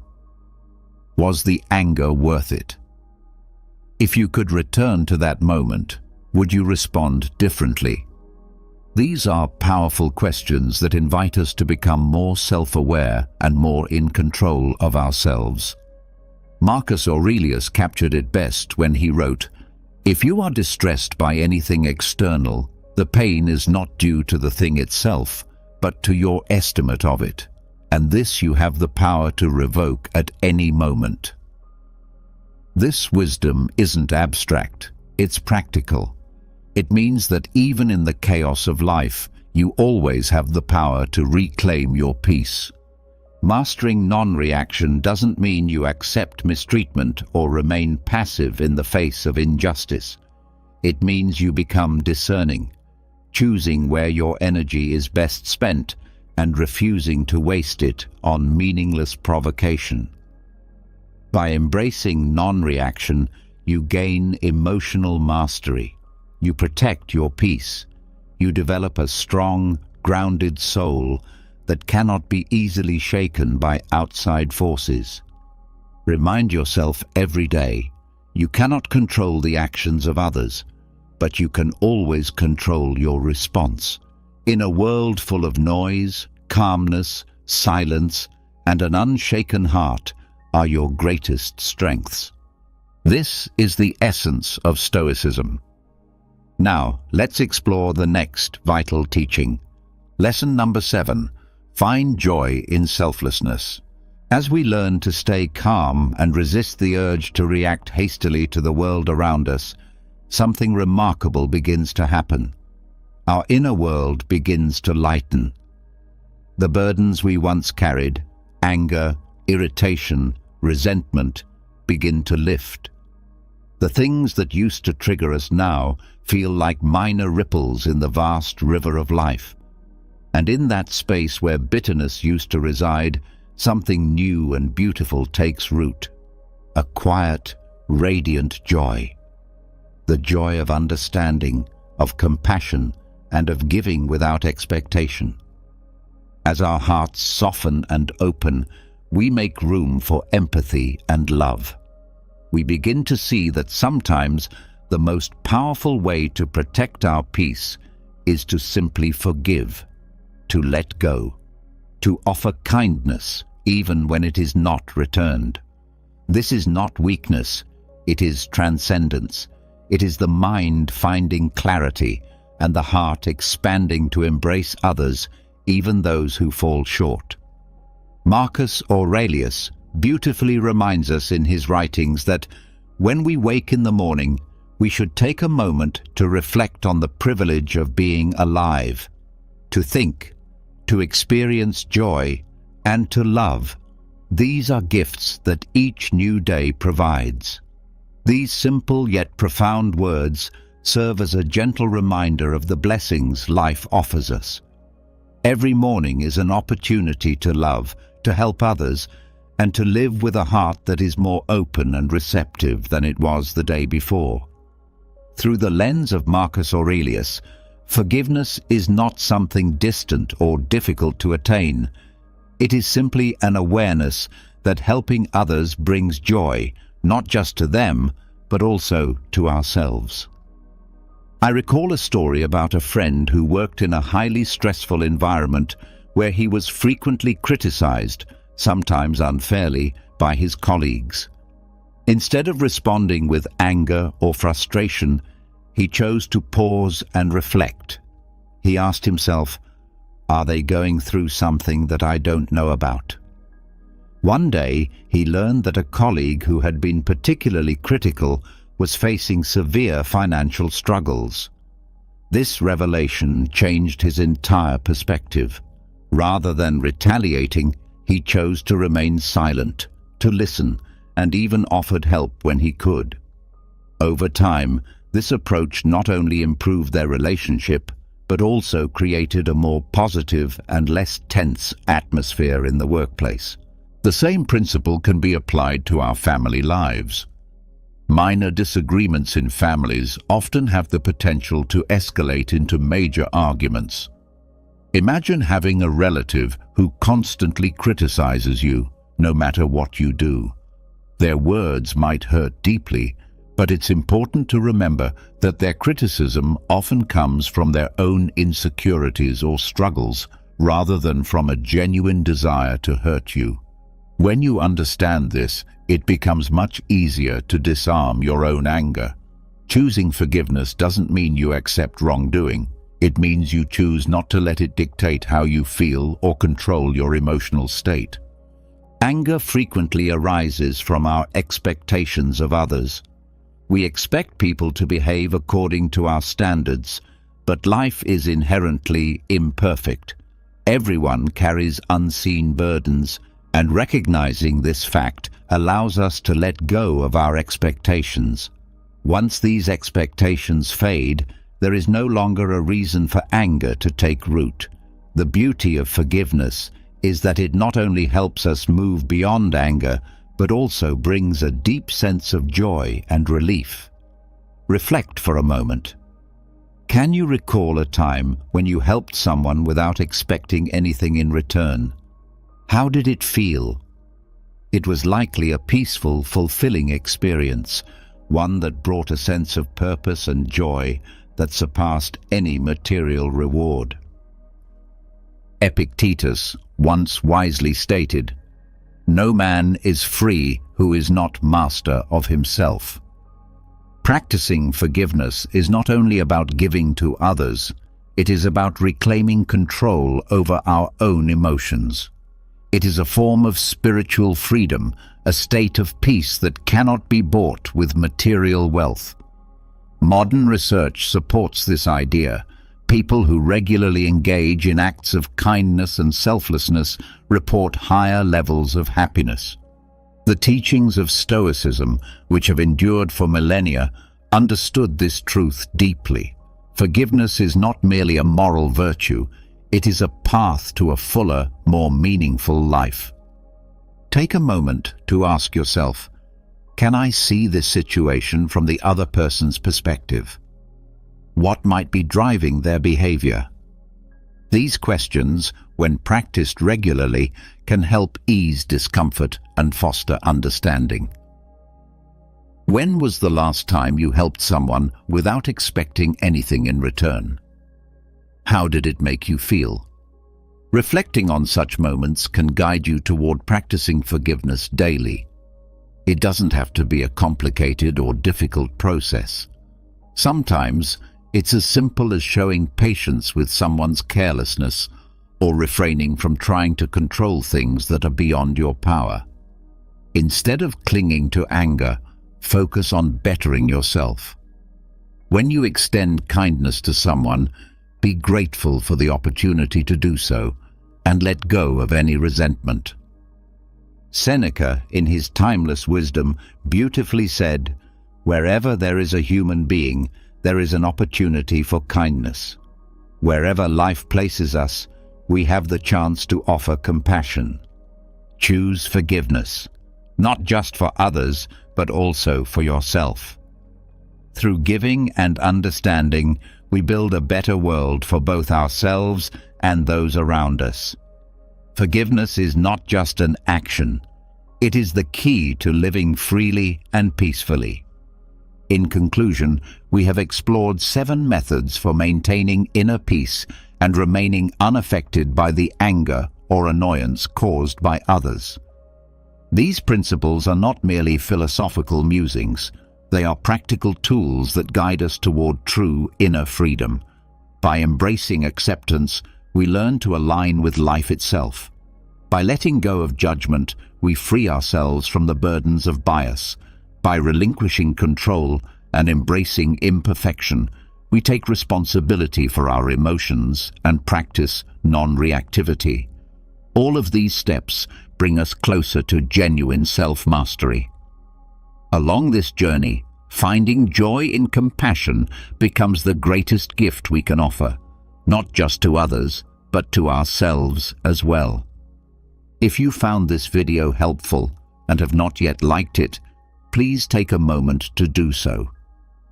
Your support truly helps us spread these positive values. Don't hesitate to share this video with your loved ones, as even a small message can brighten someone's day. And be sure to subscribe to the channel so you don't miss out on more inspiring content coming your way. Thank you for being here, and I look forward to seeing you in the next video.